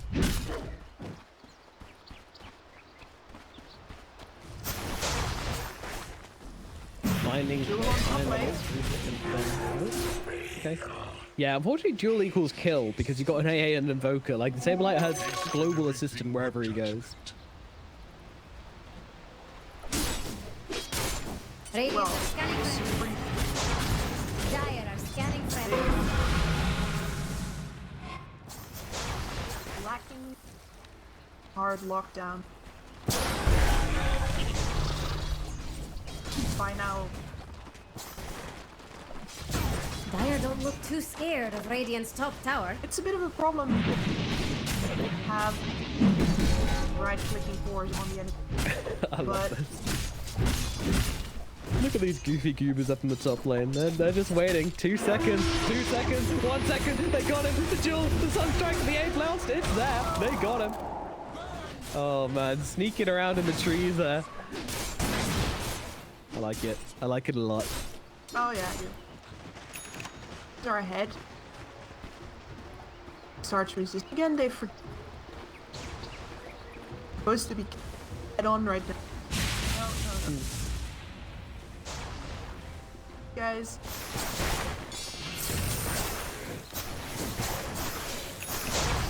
Telling should I what if we do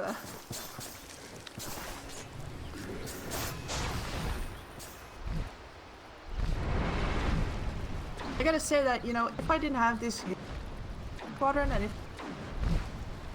I'd be cheering for you. mean, I'm cheering for it. I'm looking for the game through between these two teams. They're playing some fantastically entertaining Dota 2. That's what I'm here for. Jax thinks Radiant's bottom tower is about to fall. You know, I have my loyalty. I wore the jersey. Fair enough. You're a shark at heart. Tower has fallen. Alright, I can understand. Back of it, dude. Ingrained there forever. Alrighty, DM, he's finished off attacking him Scepter, so they're now going to have that much more potent Poison Nova in these fights, which I think is another huge step forward for Vega Squadron, really allowing them to kind of come alive here. And I think it's the BKB finish up on the Troll Warlord as well, and you can already see they're starting to position themselves to make something happen here in the top lane. This is very... No, My thrift rewarded. blood back. You haven't... I do.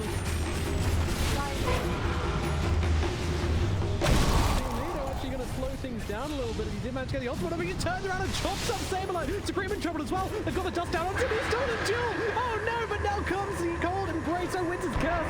Some up on the sidelines, but it doesn't matter. Supreme's still going down. Curry jumping in, but it's too late. Your friend is dead. You're fighting over a corpse right now, and he's going to get chopped out as well. Down goes Palantimos at the very least, as Muff has to TP out of this one. Might still be in a bit of trouble in base, but Curry will be dying for a second time, and as I said, Muff dying in the base all the same. My goodness, Vega Squadron, they are turning up the heat, and Hippomaniacs cannot take it. I'm very sad that the Trolls didn't get a dual win off of that, but it requires people to make Dire's top tower. that devastating Dire's Ryzen open tower has fallen. place and follow up because it... Who cares though? Rubik's got 26 kill left. My guy is a carry. Yeah, he ready. True, actually, I thought it wasn't on the... No, so the first duel was onto the troll, and then Rubik dueled the Legion Commander afterwards to keep her still. He stole the duel and used it against her. I was... Generation. That's okay. I got you. Bringing you down. Man. Ow, ow. Okay, that's kind of rude, guys. Oh, don't go to back room Roach bit. Do make sure that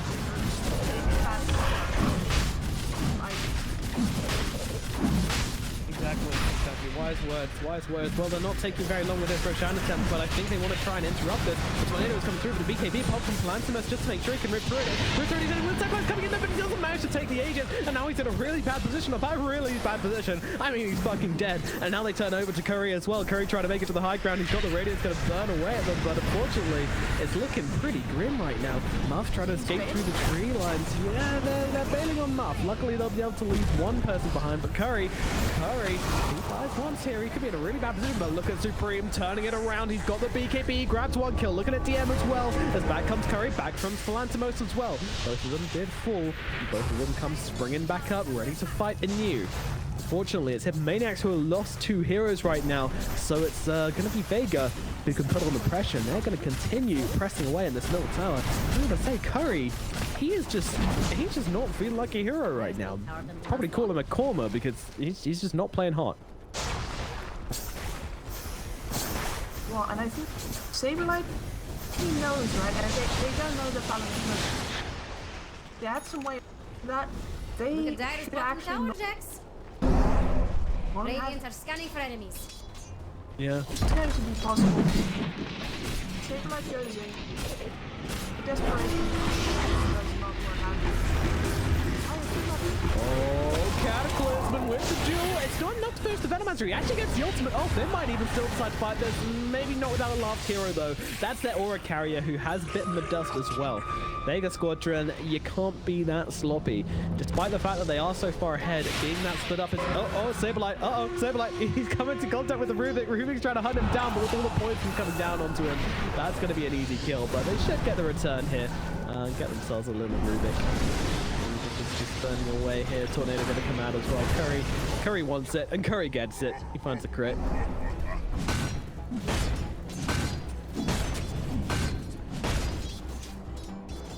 Oh yeah, yeah, I think so. I think so. That was a really neat little pickoff. Yeah. But yeah, Vega, and you're saying so far ahead, it's really ahead. They have some momentum going, but they do have to remember they lost the age. That fight, but Price.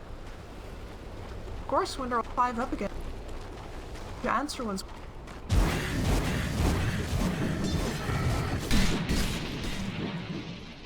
You already said, you know, they have the team fight. Then, yeah, Hippomaniacs aren't afraid of fighting this side of Vega right now, but they've had a couple of hits, but they're still keeping to their guns. They know what they're good at, and they're going to make sure they keep doing it.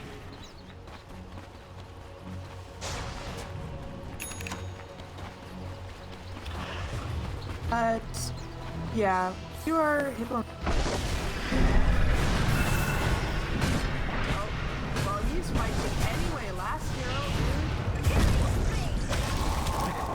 It's so fun to watch someone just get killed by the impact of the meteor. You rarely see it, but when it happens, it's just like, ew. I was about to say, there's probably one away till this Soras has arrived. But if Last Hero offers himself up, like.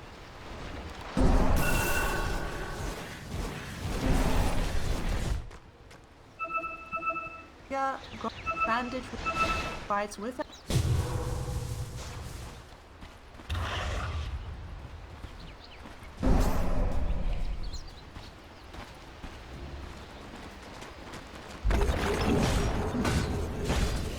Look at this net worth graph. This is the war. This is the tug of war we wanted to see from these two teams coming into the series. Game number 1 was nice, but it was a bit of a stomp.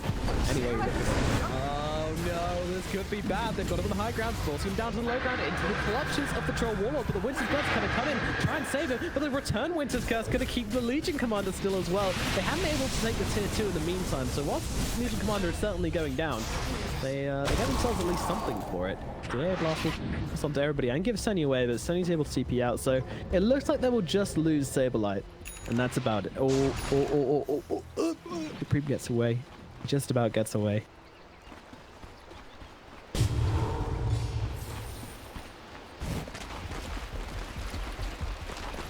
Problem is that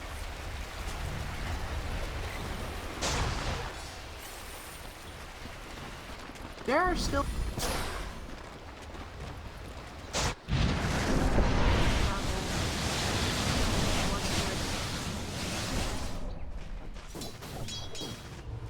Vega doesn't.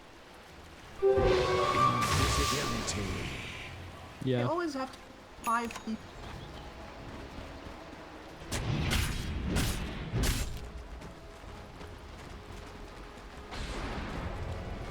Yeah, I almost wouldn't be surprised if both teams wouldn't mind if this net worth order was like reversed, because you know you want your LC to have a little bit more than Saberlight's got. Saberlight's very, very poor this game. At the same time, like you want your Palantimos to be the top dog. You want him to be the #1 gun in this game. So that's what a Troll Warlord is best at. Very backwards in the way these things are ordered, but sometimes that's just where the cookie crumbles. Looking for an easy kill at bottom. Unfortunately, the Troll Warlord has come here instead. That is certainly not an easy kill. Despite the A blast coming through, he'll not try to go for any fancy players onto the enemy carry, not without BKB setting in his inventory. 2 big A rear. Good blow up. Now it's going to the bottom tower. Hold on, boys. Going back. Radiant's bottom tower is under attack. Now so bad it's. This is a risky. Yeah. I think if the top there's Radiant are scanning for enemies. now it Dire Given with away. the scan. So Palantimos is Yeah, he very stands- far ahead here. He's going to get seen, but immediately Hippomaniacs backing themselves away. But Shenny is going to be the sacrifice here. I feel like they've kind of accepted this. And, yeah, Shenny kind of just faced him up. I love that, actually. Just turn around and face the Troll Warlord, like, look me in the eyes when you kill me. Double damage. True plight of a support. Dying with a smile. It's a hero's way out, isn't it? Yeah, so you just...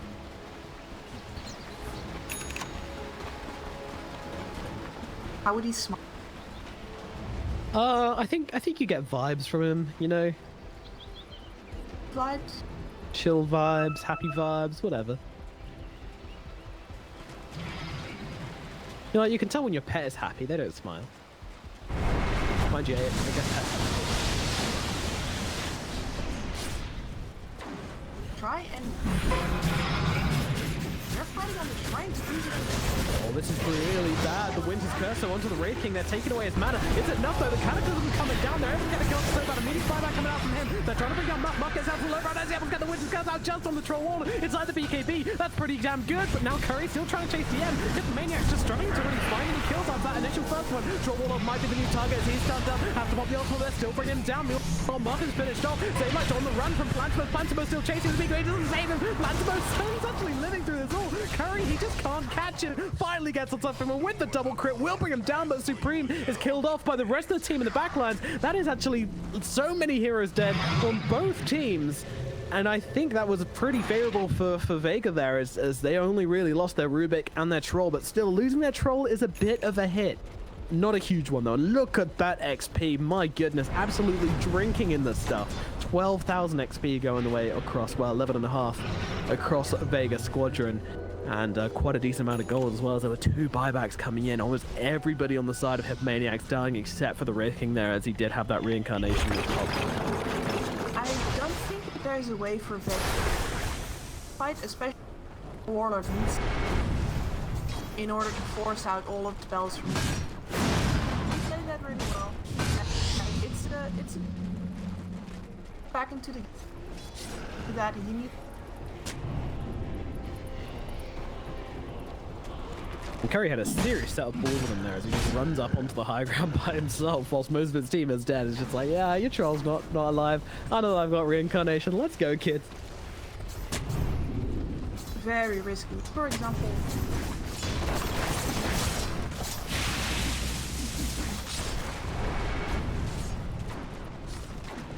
yeah, I'm not sure who to get out of that one. But there you go. You miss 100% of the gang. You don't try. both teams starting their boards.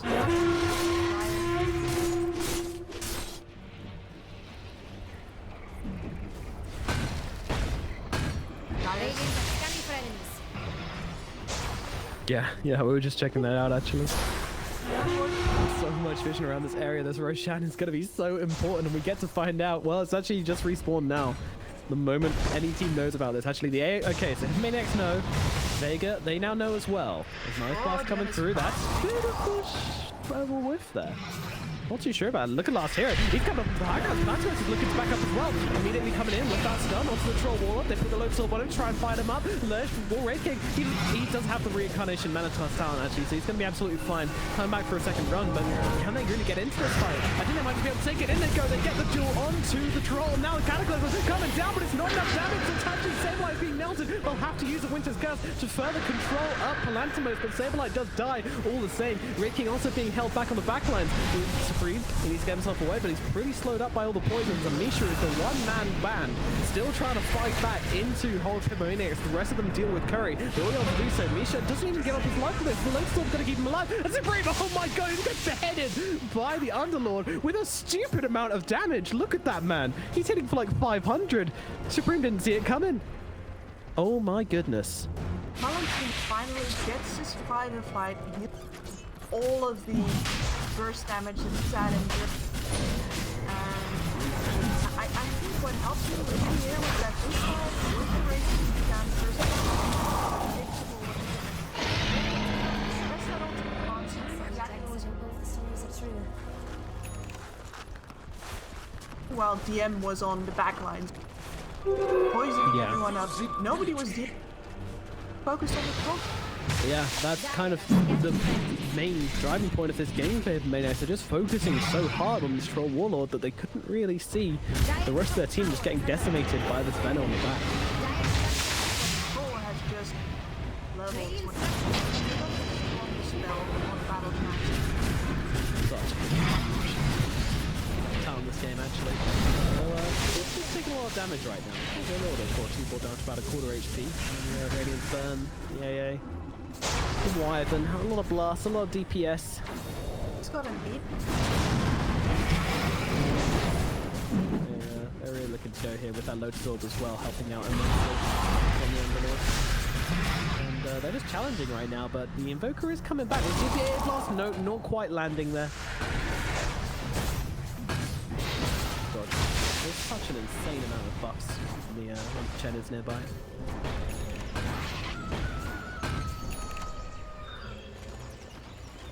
Dire's top shrine is under attack. How do you keep trackable this stuff? Dire's top shrine. Oh, one's just got so many bar. I mean, everyone else has left now, but yeah, when everyone else is around, you know, they had the Shivas as well. Did they have the Shivas? Barb Oh no, it was with Frost icons. Armor. He really does, yeah. Okay, there's a lift up onto the Legion Commander, throwing her out of position right now. Not going to come down, but absolutely, as it seems, as they're still trying to fight up on the front lines here. So on the back lines, they will get the kill onto Sofa. Already drawing blood now, a second one coming in. Chen walking into an unsuspecting Legion Commander. Grab a second here. A nice tornado coming down. It's on both of the cores, but Curry, well, he's going to be falling right now. Let's see who they focus on instead. The actually just pop a big Hibby and fighting up into Save Light and Muff.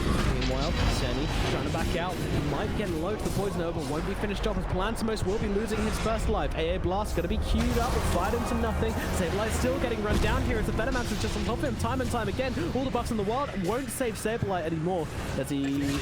Yep, yeah, he is dead. Invoker forced to pop. Once again.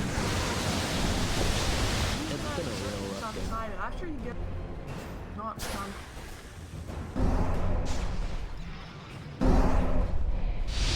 What looks buyback. Oh no! Buyback on the Chen. What a shame. Well, I owe it all. I guess it's a good target. Yeah, usually you don't want to engage on the Chen because he fires back and Hand of Gods from base, but yeah, it's a good point. I still don't think it's anything which is going to slow Vega down though.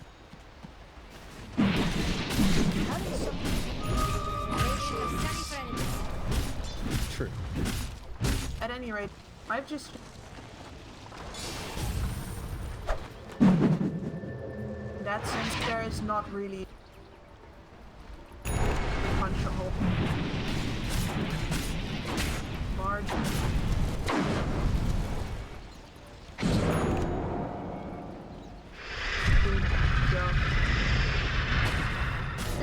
Panic in pocket. Well, there's your buyback on at least, but yeah, you'll definitely take a buyback for a Satanic, that's for sure. I am just incredibly good right now. You know, it is the kind of item that would eventually having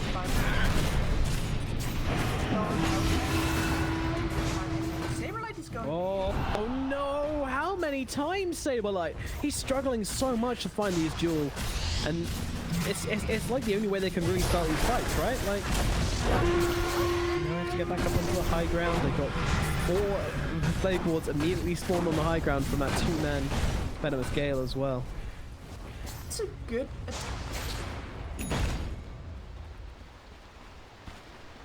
Dire team with outer tower. So, yeah, they are not ready, but they are ready. And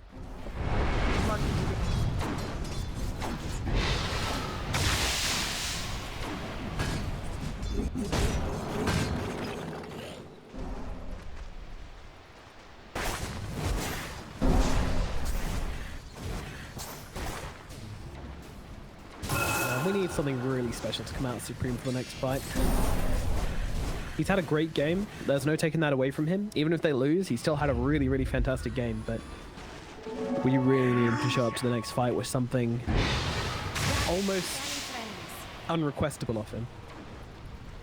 it goes to show that There we go. They get the duel? Yes, they can. This is a good one. DM bring him down nice and quickly. That's not going to be any save for him.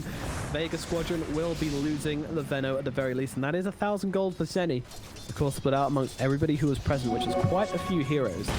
Look at Dyer's bottom tower, Jax. Order on his... Yeah, he won't be complaining about that, especially when he's already got the point booster. They're looking for more. They've actually found more. The troll wall jumped upon, but quickly blinking away. They don't really have any damage to rip through this troll just yet. Yeah. I kind of feel like I want Supreme to maybe go for something like a Bloodthorn or, well, not when there's a Lotus Orb in the game, but you know what I mean. Something to increase his damage, something to really kind of start tearing through this troll. But then at the same time, Octarine is very cool and fun, so I'm also keen for that. I was about...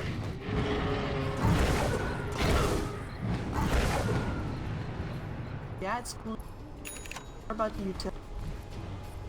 It'll enable him to stay alive longer in these fights, go...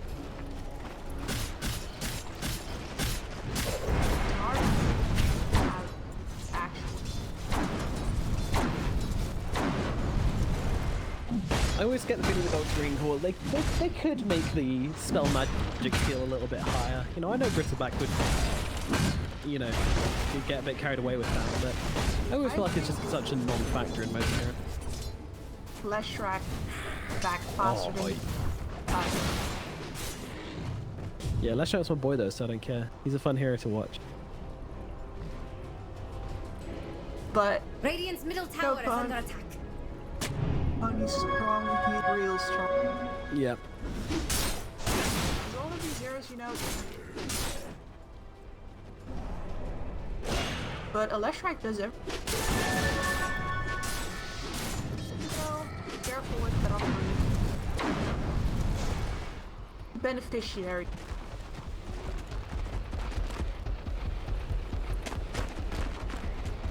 The game enters its 47th minute pretty shortly. The odds are pretty massively favoring Vega Squadron, to not many surprise, I'm sure. They did take game 1, and now looking to repeat it in game 2, but they might find a catch here. Full stop away, it's not quick enough, as the catch is going to come down as well. Can they have enough damage onto the Underlord? Yes, they can, but he immediately buys back. They're looking to now fight this one. Saberlight going for the TP, will be successful, but they might have caught some on the back line. Steady trying to get himself away, also successful. Muff is out as well. Power Rangers disengage is a call from Hippomaniacs, and they are 100% out of here. So that's a free buyback onto last tier, and that's a buyback that matters. Round. Radiant are scanning for enemies. Vega's I like going to have to this. make it... Jax thinks Radiant's bottom tower is Maybe.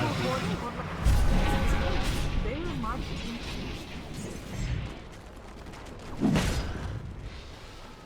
Jax thinks Radiant's bottom tower is I know what he wanted. Can't say he's wrong. To have EOTs.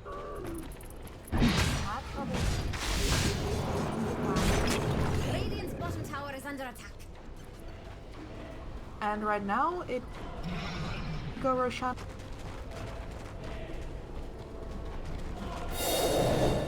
Yeah, that's the power of the split push, isn't it? It really does make a difference in these games. Well, some people say the crown makes a king, but those who are truly smart know it's a scepter.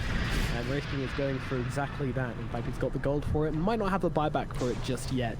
Still, we're going to see an Aghanim Scepter Wraith King pretty shortly. Jax Talking of thinks which, Radiant's bottom Roshan, tower is about he's to fall. smuggling his own little Aghanim's He's blessing wrong. in here. I'm wondering who's going to be partaking in that wealth of good.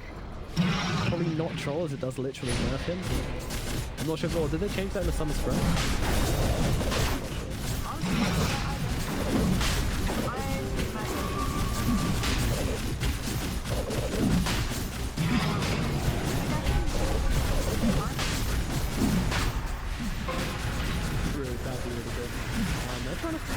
I don't really know what's going on here. I think H-Chat pressure is and they try to jump in. Oh, he gets it! Saberlight jumps in, snatches the Age of the Immortal. He might die for his sins, but he'll be more than okay with that. He's actually getting out. Palantimos, he's mad. They'll stun up each other. The three Disciplines come out onto each of them, but they've got the jaw on the high ground, but not before he gets the poison over out. But the rest of the team, they're too distracted with Curry on the backline. They get the kill onto DM. This fight is going well for Hippomaniacs for now, but Ricky is back, and he's in a really tricky situation. His team's stuck on the high ground and too afraid to come forwards as the blasts come down. Palantimos taking some serious damage. He's pop the Satanic. He's trying to fight up. Curry, he's trying to bring the fight to him right now, but I'm not sure he can. The BKB's now running off. It's just a chicken versus a cow. I don't even know. As finally, Curry will lose the fight.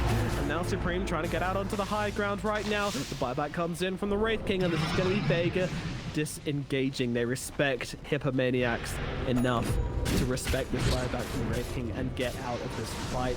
Goodness me, what is who got the Agnes? What even happened in that fight? I don't even know. Let's Saberlight learned from his previous mistakes. He made backup, follow him up, manages to get out of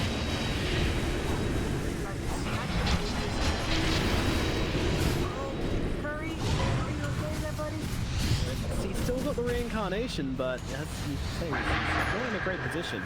Winter's Curse is going to come down. I'm not really sure. Well, Saberlight was actually in the back lines. That's why they used it to stop him getting back. So Saberlight gets a safe getaway, but Curry, he's not got a buyback. He's got to be seriously careful here. If he gets caught out again, there might not be any saving him. There's no more Winter's Curse, but looks like he is able to escape somewhat.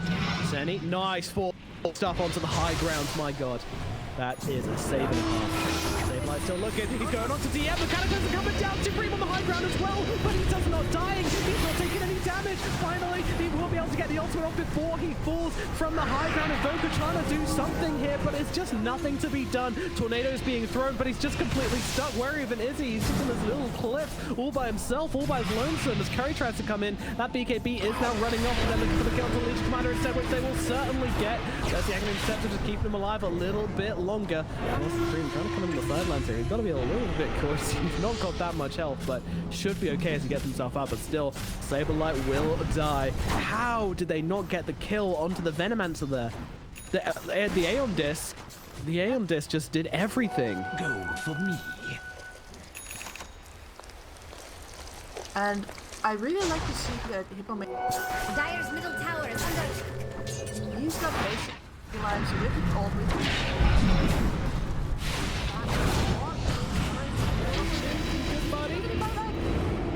They're just chain forcing him back up into the high ground though, into the defensiveness after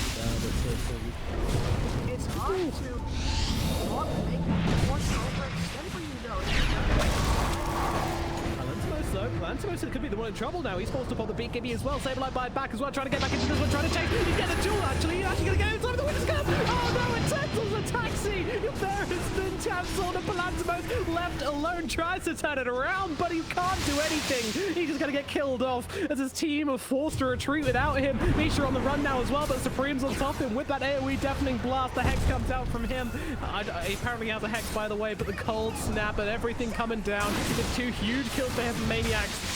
Can they pull this one back on the precipice of losing? Vega Squadron were on the high ground, but with some sick plays coming out. Holy, that Winter's Curse. Absolutely phenomenal from Muff, just cutting off the supply. Oh my God. Last year, that was the first time he used that Dark Rift this game, I believe. Yeah, I haven't seen it Not work before. out for him. No, screw that spell. It's a bad spell anyway. Get out of here. What? They've been getting split pushed and they haven't used it. Yeah, that's a good point. You could just take the entire team map to the... Not his opinion. Alrighty. Well, 53 minutes in. are they going to buy that out of the...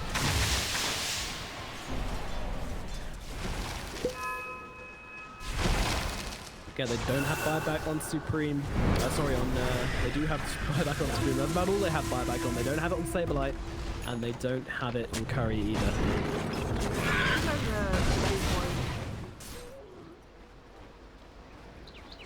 HP damaged.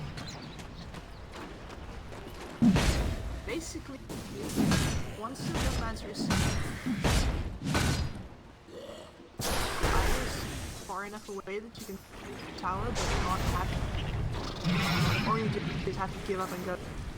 Radiant are scanning for enemies. No, they don't. They don't. The troll is well and truly back in the game. Still has his buyback available. They get away with it, despite taking a god-awful fight in the middle lane. They get away without a scar somehow. Double damage. They had to bait me out there. And over here, Get that. Radiant's top tower. About to fall. Not just an accident. get that game dangled in... Yeah, RJ.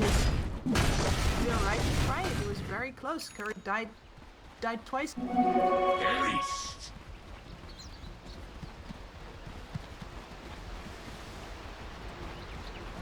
Ciao. Supreme. Oh no, that was a bad blink. That is a bad blink, and that's going to cost Invoker his life. The final hero without buyback on the side of Hippomaniacs. It may well just be squeezed out of him right now. Final core, I should say. Radiant structures are fortified. Really, Superman. That should help.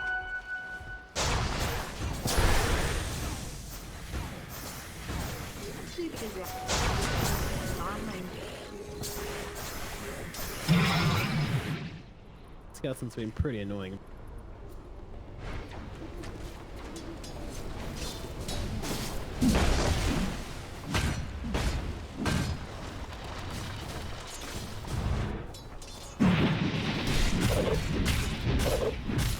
Yeah. That's about...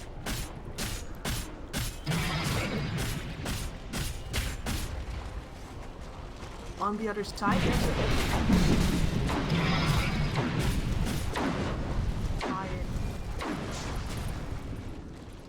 Not yet. Ricky's trying to force him back. I'm not sure they can break the high ground here. We will see. He's holding back for the time being. They're a little bit afraid to get too close with these Underlord stars being thrown a bit more. And that pressure is gone before Warlord backs out. They lose a lot of health in doing this. So, agelessless control Warlord, quick of which 25 seconds still will know when Roshan is going to start.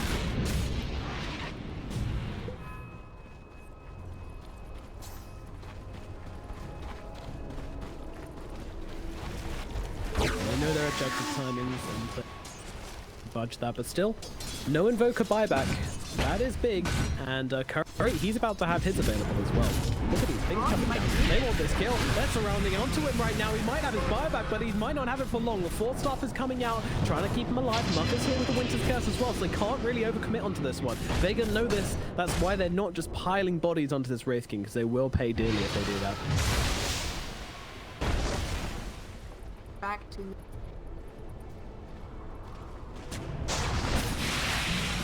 The ground area is really, really nice. Just take control off. It gives you control of two lanes really closely to you, and of course then you can defend those lanes from anybody else hoping to come up, such as Curry. Radiant scanning for enemies. Go the long... Radiant's top tower is under attack. One time. Again, and this time Curry, he might not be as lucky. The four staffs again helping out. Muffy's not coming forwards though.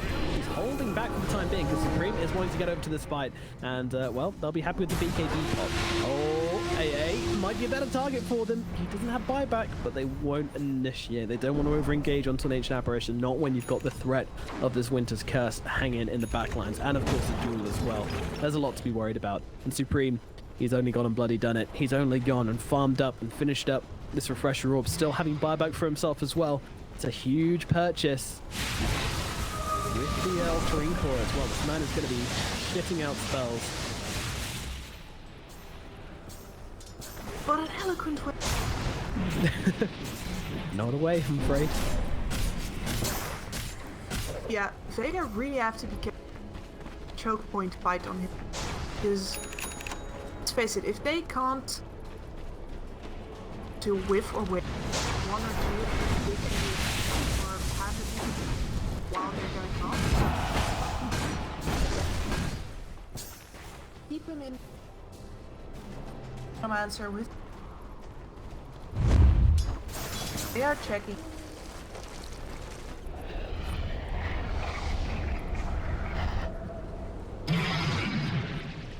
Fact find. Invisibility! Dire are scanning for enemies. Where's up? This Oh god. nice. Oh Send my chick to a literal Is Dire going to let that middle tower fall? second. Oh god, that doesn't feel good at all. That does not. And now they're Vega smoking, does they're not. coming in from behind. Yeah, they've got the courier in there. This might just be a free roach for Vega. Feels criminal, it feels wrong. There is an ice port in done. Both teams now. Look at these pings, look at these pings, Safe. Curry. Smoke, broke. Now, being careful right now. Creep's actually marching onto the high ground to give him some much needed vision. They're going to send Curry up here. They're now going to look still throwing him as well. By the way, he's eating his agamons and he's now queuing up this this divine rapier on top of the moon shard. Well-gotten gain. Curry is an absolute unit. There's no doubting that. Oh, jumping forwards. Actually managed to get a heads-off or two onto the Chen, but he immediately buffed himself away. Now the Hex is out onto the Wraith King. Wraith King not taking a tremendous amount of damage from the Troll. Yeah, once again, he's playing with the support. It doesn't look like Curry's going to be going down one. Poison never coming down. Mark's trying to find a way into this fight. He wants to be a Supreme. He wants to try and protect him right now. As there comes that Woodscut's immediately coming out onto the BKB. It does get reflected back onto the Wyvern. Don't think he's going to be surviving this one, but Muff has done what he needs to, and he won't mind dying from this as they look towards the Meadow. But again, the Aeon Disc helping him out so much. Saberlight though from that BKB, trying to get the duel up onto the Meadow, but will be able to do so. Second Meteor Bomb coming straight down, but now they're looking at the Invoker. He's got the BKB though, but the duel comes out from the Rubik. Oh no, Supreme, he's got on the high ground, and he will be taking a drop right now as the duel continues long into the night. Won't be getting that one as the Aeon is up onto the high ground as well. Looking at the Ancient Apparition, finally Supreme will be credited with the death. The Sen being run down, not going for the TP out. Chenny is going to drop, and once again, how did they not get anybody here? And the fight is still going. Breaking still on the back lines. He's got another reincarnation, which he will now have to use, but I don't think. Whoa, Blink, hello, sir. I lost him there. That was a pretty nice one, but unfortunately, there's just a bit too many heroes. Yeah, they're very aware of where look at these debuffs as well. It's basically coming off the screen as well. He'll just farm up some Plague Wards and dead. Vega. Not going for the. No, someone. Yeah, there we go. Someone made the call. Okay. In the 61st minute of this game, you can't really blame them for getting it out this guy. It's going to be another Aghanim. Can we get to see the Rubik Ags yet, please? Yeah, I'd say it's about time. Well, he should have lead. The Ancient Creep's not going to do anything in this stage of the game. I guess he will run the Lord. To be fair, that's going to be like AoE damage for me. Yeah, they go to him. No, they're just pressure charge and Yeah, last hero will be the donkey. Alright, so now we have bonus damage granted to nearby ally heroes.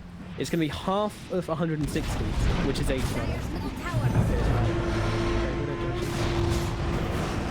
Away here, just holding steady. They do actually get to respawn on Invoker, so whilst Curry uses the buyback, they start to respawn out natural. It's hard to believe that this is going to be the first Rax going down this game. I say that, the Fortify comes out. They won't even be holding on to it. 60 minutes. There we go. Dire's middle barracks. He had the double damage, so he's going to get that off with all those buffs on him as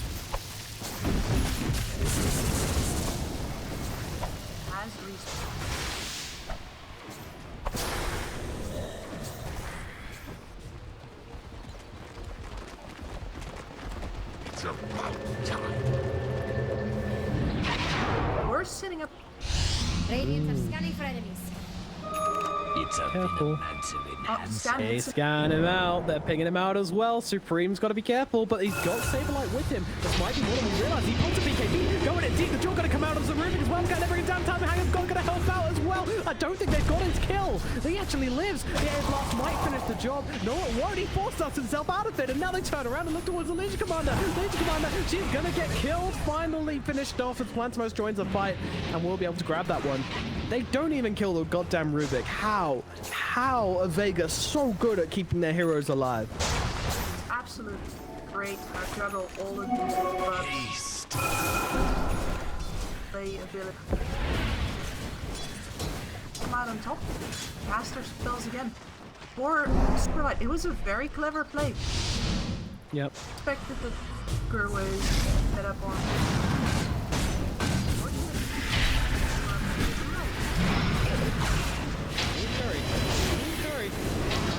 Slightly early first blood than needed as DM coming in deep, he's finding the supports and he's just bullying them. They can't really do anything here. I think Ancient Apparition is just straight up dead. Meanwhile, Curry trying to back himself out, not as well. There's a Cataclysm, it's fairly big. Another Cataclysm coming down, he's going to get the down goes so bad, but Blasmo still fighting up on the front lines. He's going to be able to bring down the Legion at least for the second time as the buyback comes in from the Ancient Apparition. Supreme side behind him. They've got a wrap around on the troll wall. They've got it beaten down. Can they finish the job? They need to get himself up. They need some vision. They don't have the vision. He's turning around with the Evoker. Evoker's dropping low. DM coming in. He's got a second ultimate. He actually going to drop on it too. Supreme trying to back himself away as they fight up into DM. The buyback's coming in from the troll wall. He gets on top of his friend, but immediately scooped up by a tornado. So from coming in, they've managed to take down the Venomancer for the first time. They'll need to do it again though. As Wraith King, he's controlled up, but down goes Invoker inside this Aghanim zone. Gonna get stay alive and cast a couple more spells. Air Blast coming through as well. So Deafening Blast will be his final as but he has got the buyback. Hurry on the front line as well. Invoker buyback into this one. Plasma starts the time onto the Wraith King. In comes the Cold Embrace as well though. Supreme's up with him also. Throwing out some tornadoes, just holding them back for the time being again. It just seems to be the Underlord who's dead right now. The Hex is out onto the Wraith King. He doesn't have a second life just about yet. Also doesn't have buyback. Nobody has buyback in this game. As Sobad dies for a second time. These are two heroes dead forever on the side of Vega. And two gems also decorating the floor as well as the blood, the corpses, all the action that's happening in this game. 65 long minutes of just brawling and brawling and brawling. So you know that yeah, DM burns the after the work on the back line. Not quite enough. My thrift reward. The advantage in the last fight. That Aghanim's, I gotta see. Hey, that is doing so much work, especially for example the Troll Warlord doesn't targets in it down on it. Yeah, it's super lame. And I think Venomancer really wants to pop his ulti now. It's currently on a 42-second cooldown with Arcane Rune, but unfortunately won't get the opportunity to. Or maybe fortunately, as Hippomaniacs are struggling to mobilize and get themselves down some Zeb Supreme, who's already flying down to his bottom line. Was a bit of weather systems. You can tell they're so scared. You know, they know they don't have these buybacks. Neither team has these buybacks. All right, now.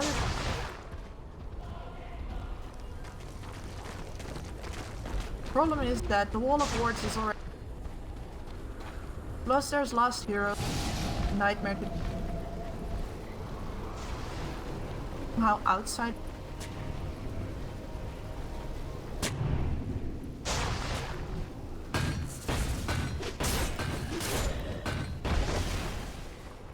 I have a question.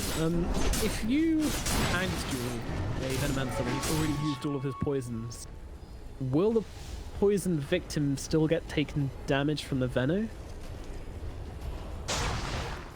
Because the Aghanim stops you doing damage to it, but he accepts the target you're facing. Yeah, but it doesn't remove any. No. Still, Radiance doesn't do damage to anybody else whenever. I don't know, I guess it's different with.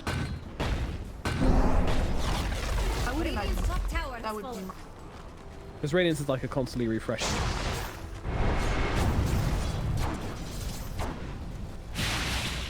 Luckily. Yeah, both of these. Pickle now. I'm actually... Bounty runes.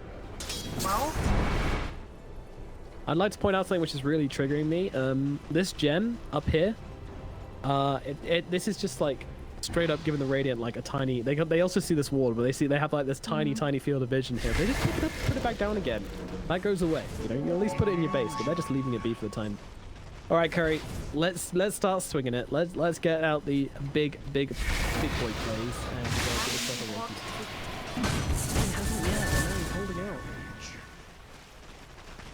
Man, you want it. You know we want it. No, well, I want it badly. Wyvern, we yet to really see the Winter's Curse into double Cataclysm combo, unfortunately, but to be honest, it's not really a game where this Wyvern can get. Block people off of her. Not.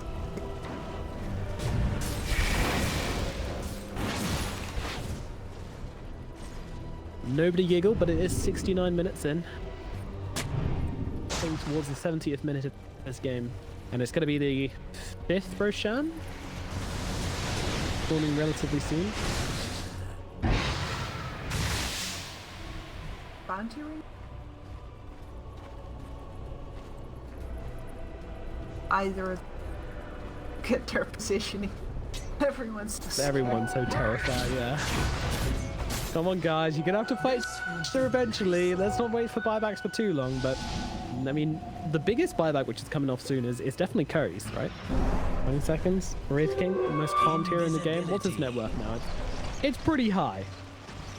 46,500. It's gotten a. Actually, it doesn't have enough for real. Why is this buyback so expensive? Radiant are scanning. Is it because 70 minutes into the game? Oh, anyway.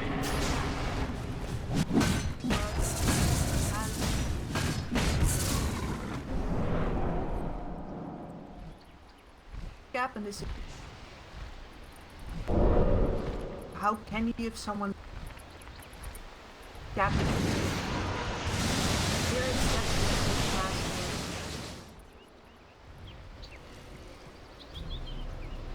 Either of big difference.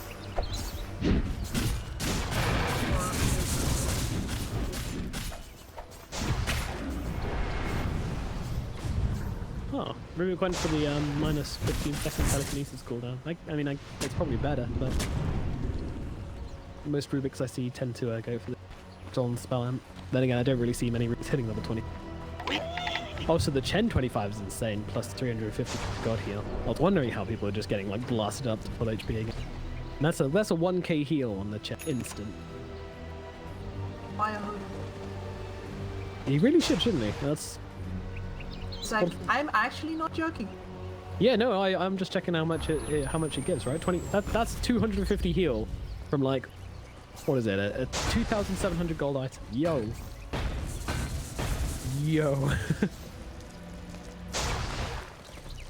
He's spot another.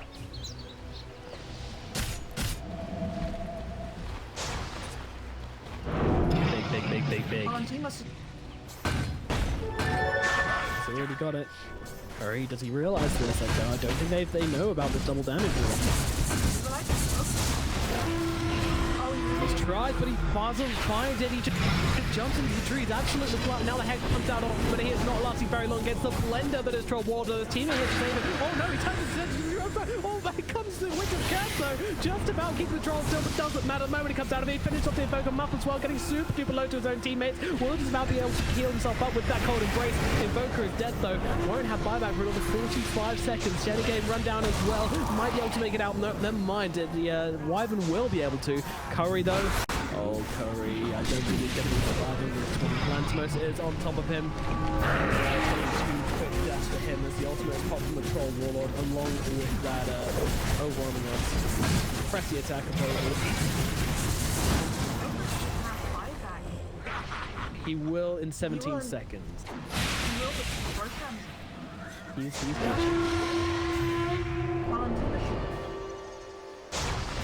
Hippolyte, what are you doing? He's alright, he's alright. I got it.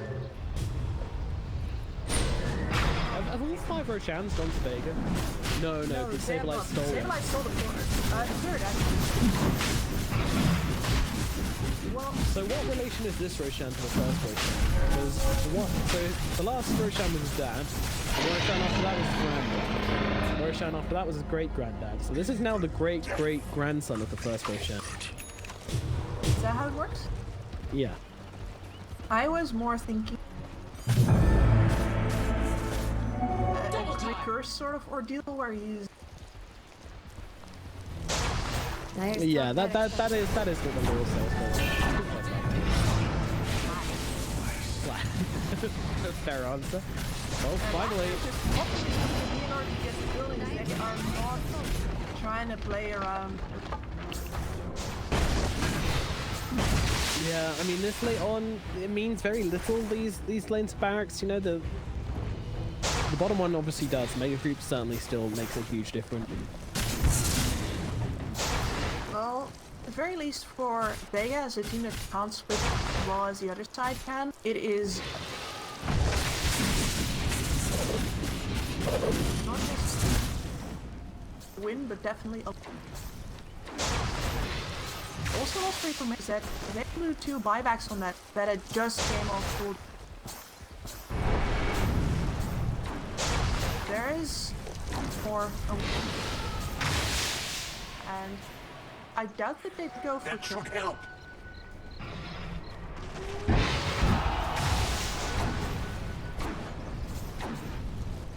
I think Shenny might as well just sit and base at this stage. As long as he can get off a good ice blast, he's doing his bit. Although that said, the 4 staffs have been absolutely crucial in some of these fights as well, just trying to kite out the troll. This I gotta say, I'm a little bit disappointed. Saberlight? We only have So bad. they're taking him. They want to go, but actually Sablelight's is going for the TP out. So bad does he have anything? No, he does not. So that was uneventful. Yeah, I'm a little bit disappointed. We've only got 1 Heaven's Halberd on the side of Hippomaniacs. I feel like that item versus Troll Warlord in the super late game like this is absolutely key. We've only got 5 seconds on the BKB. Hit me up with that. Hard to...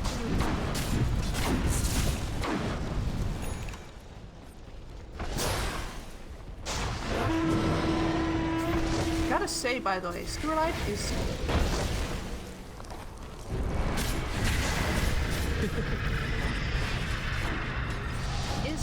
Yeah. Unfortunately, well, so is Underlord, and he's got half a rapier's worth of himself. But yeah, unfortunately, Saberlight has really struggled to get any kind of jump this game. This game could be, these fights could be over if he finds the Venomancer in the backlines as Transverse goes in. These fights could just be straight up over, but unfortunately, he just has not been able to do that, not even once. Vega have been playing him like a fiddle.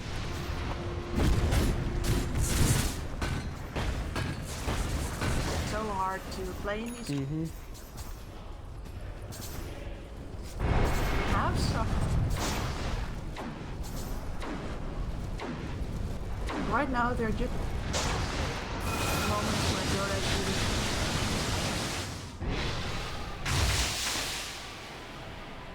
hair out of position.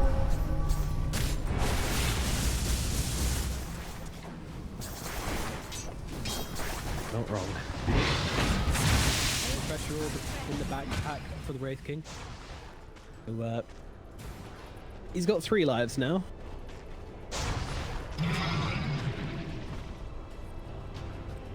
Oh, that's something. Remember. Is that down right there? For like, oh, that was massive. Yeah, he's constantly getting those.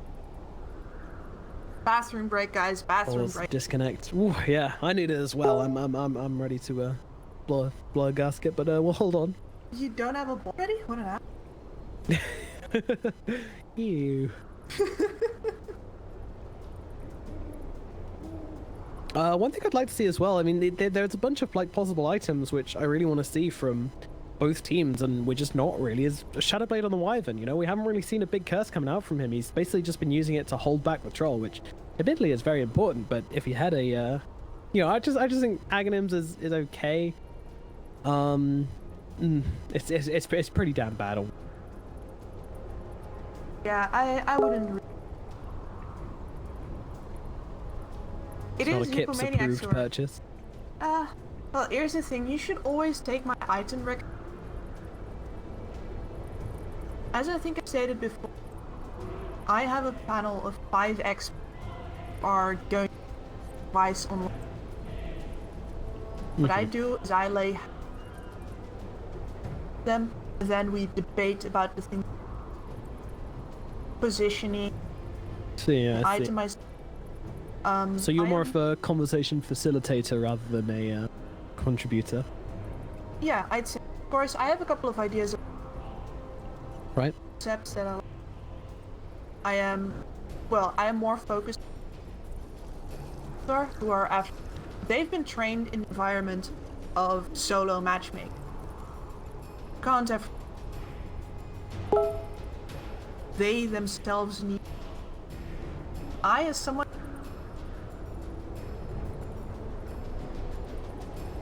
Beams it. I try to.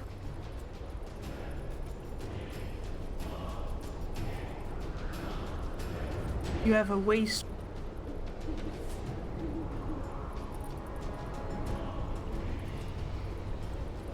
Well, let's see who has the stronger overarching plan right now, as the G is called Vega versus Hippomaniacs into its 77th minute. We'll be getting back underway. Like maybe a bathroom, right?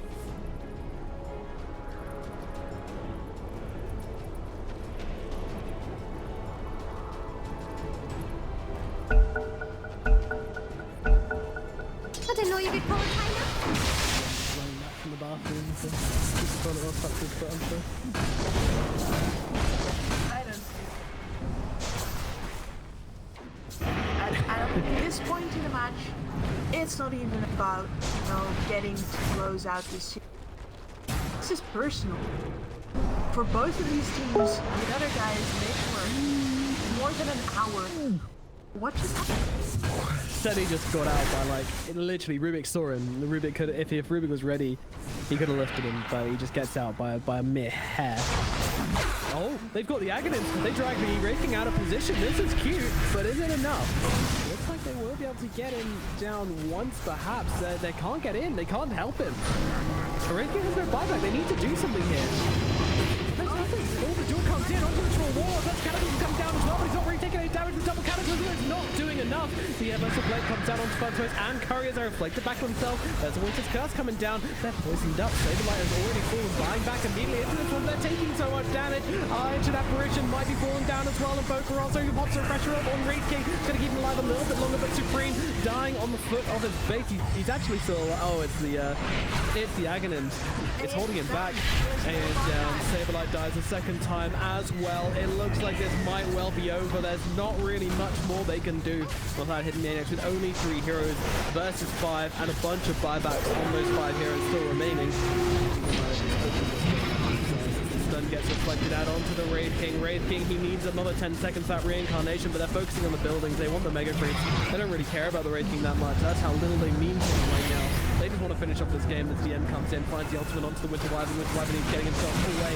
He's not got a buyback on this Wyvern. He's going to get run down. The 2 heroes being blasted back by the Deafening Blast, but it doesn't seem to matter. Curry is going to go down. He's got the reincarnation coming off once again. Plantverse focusing on that Wyvern. Wyvern with the greatest.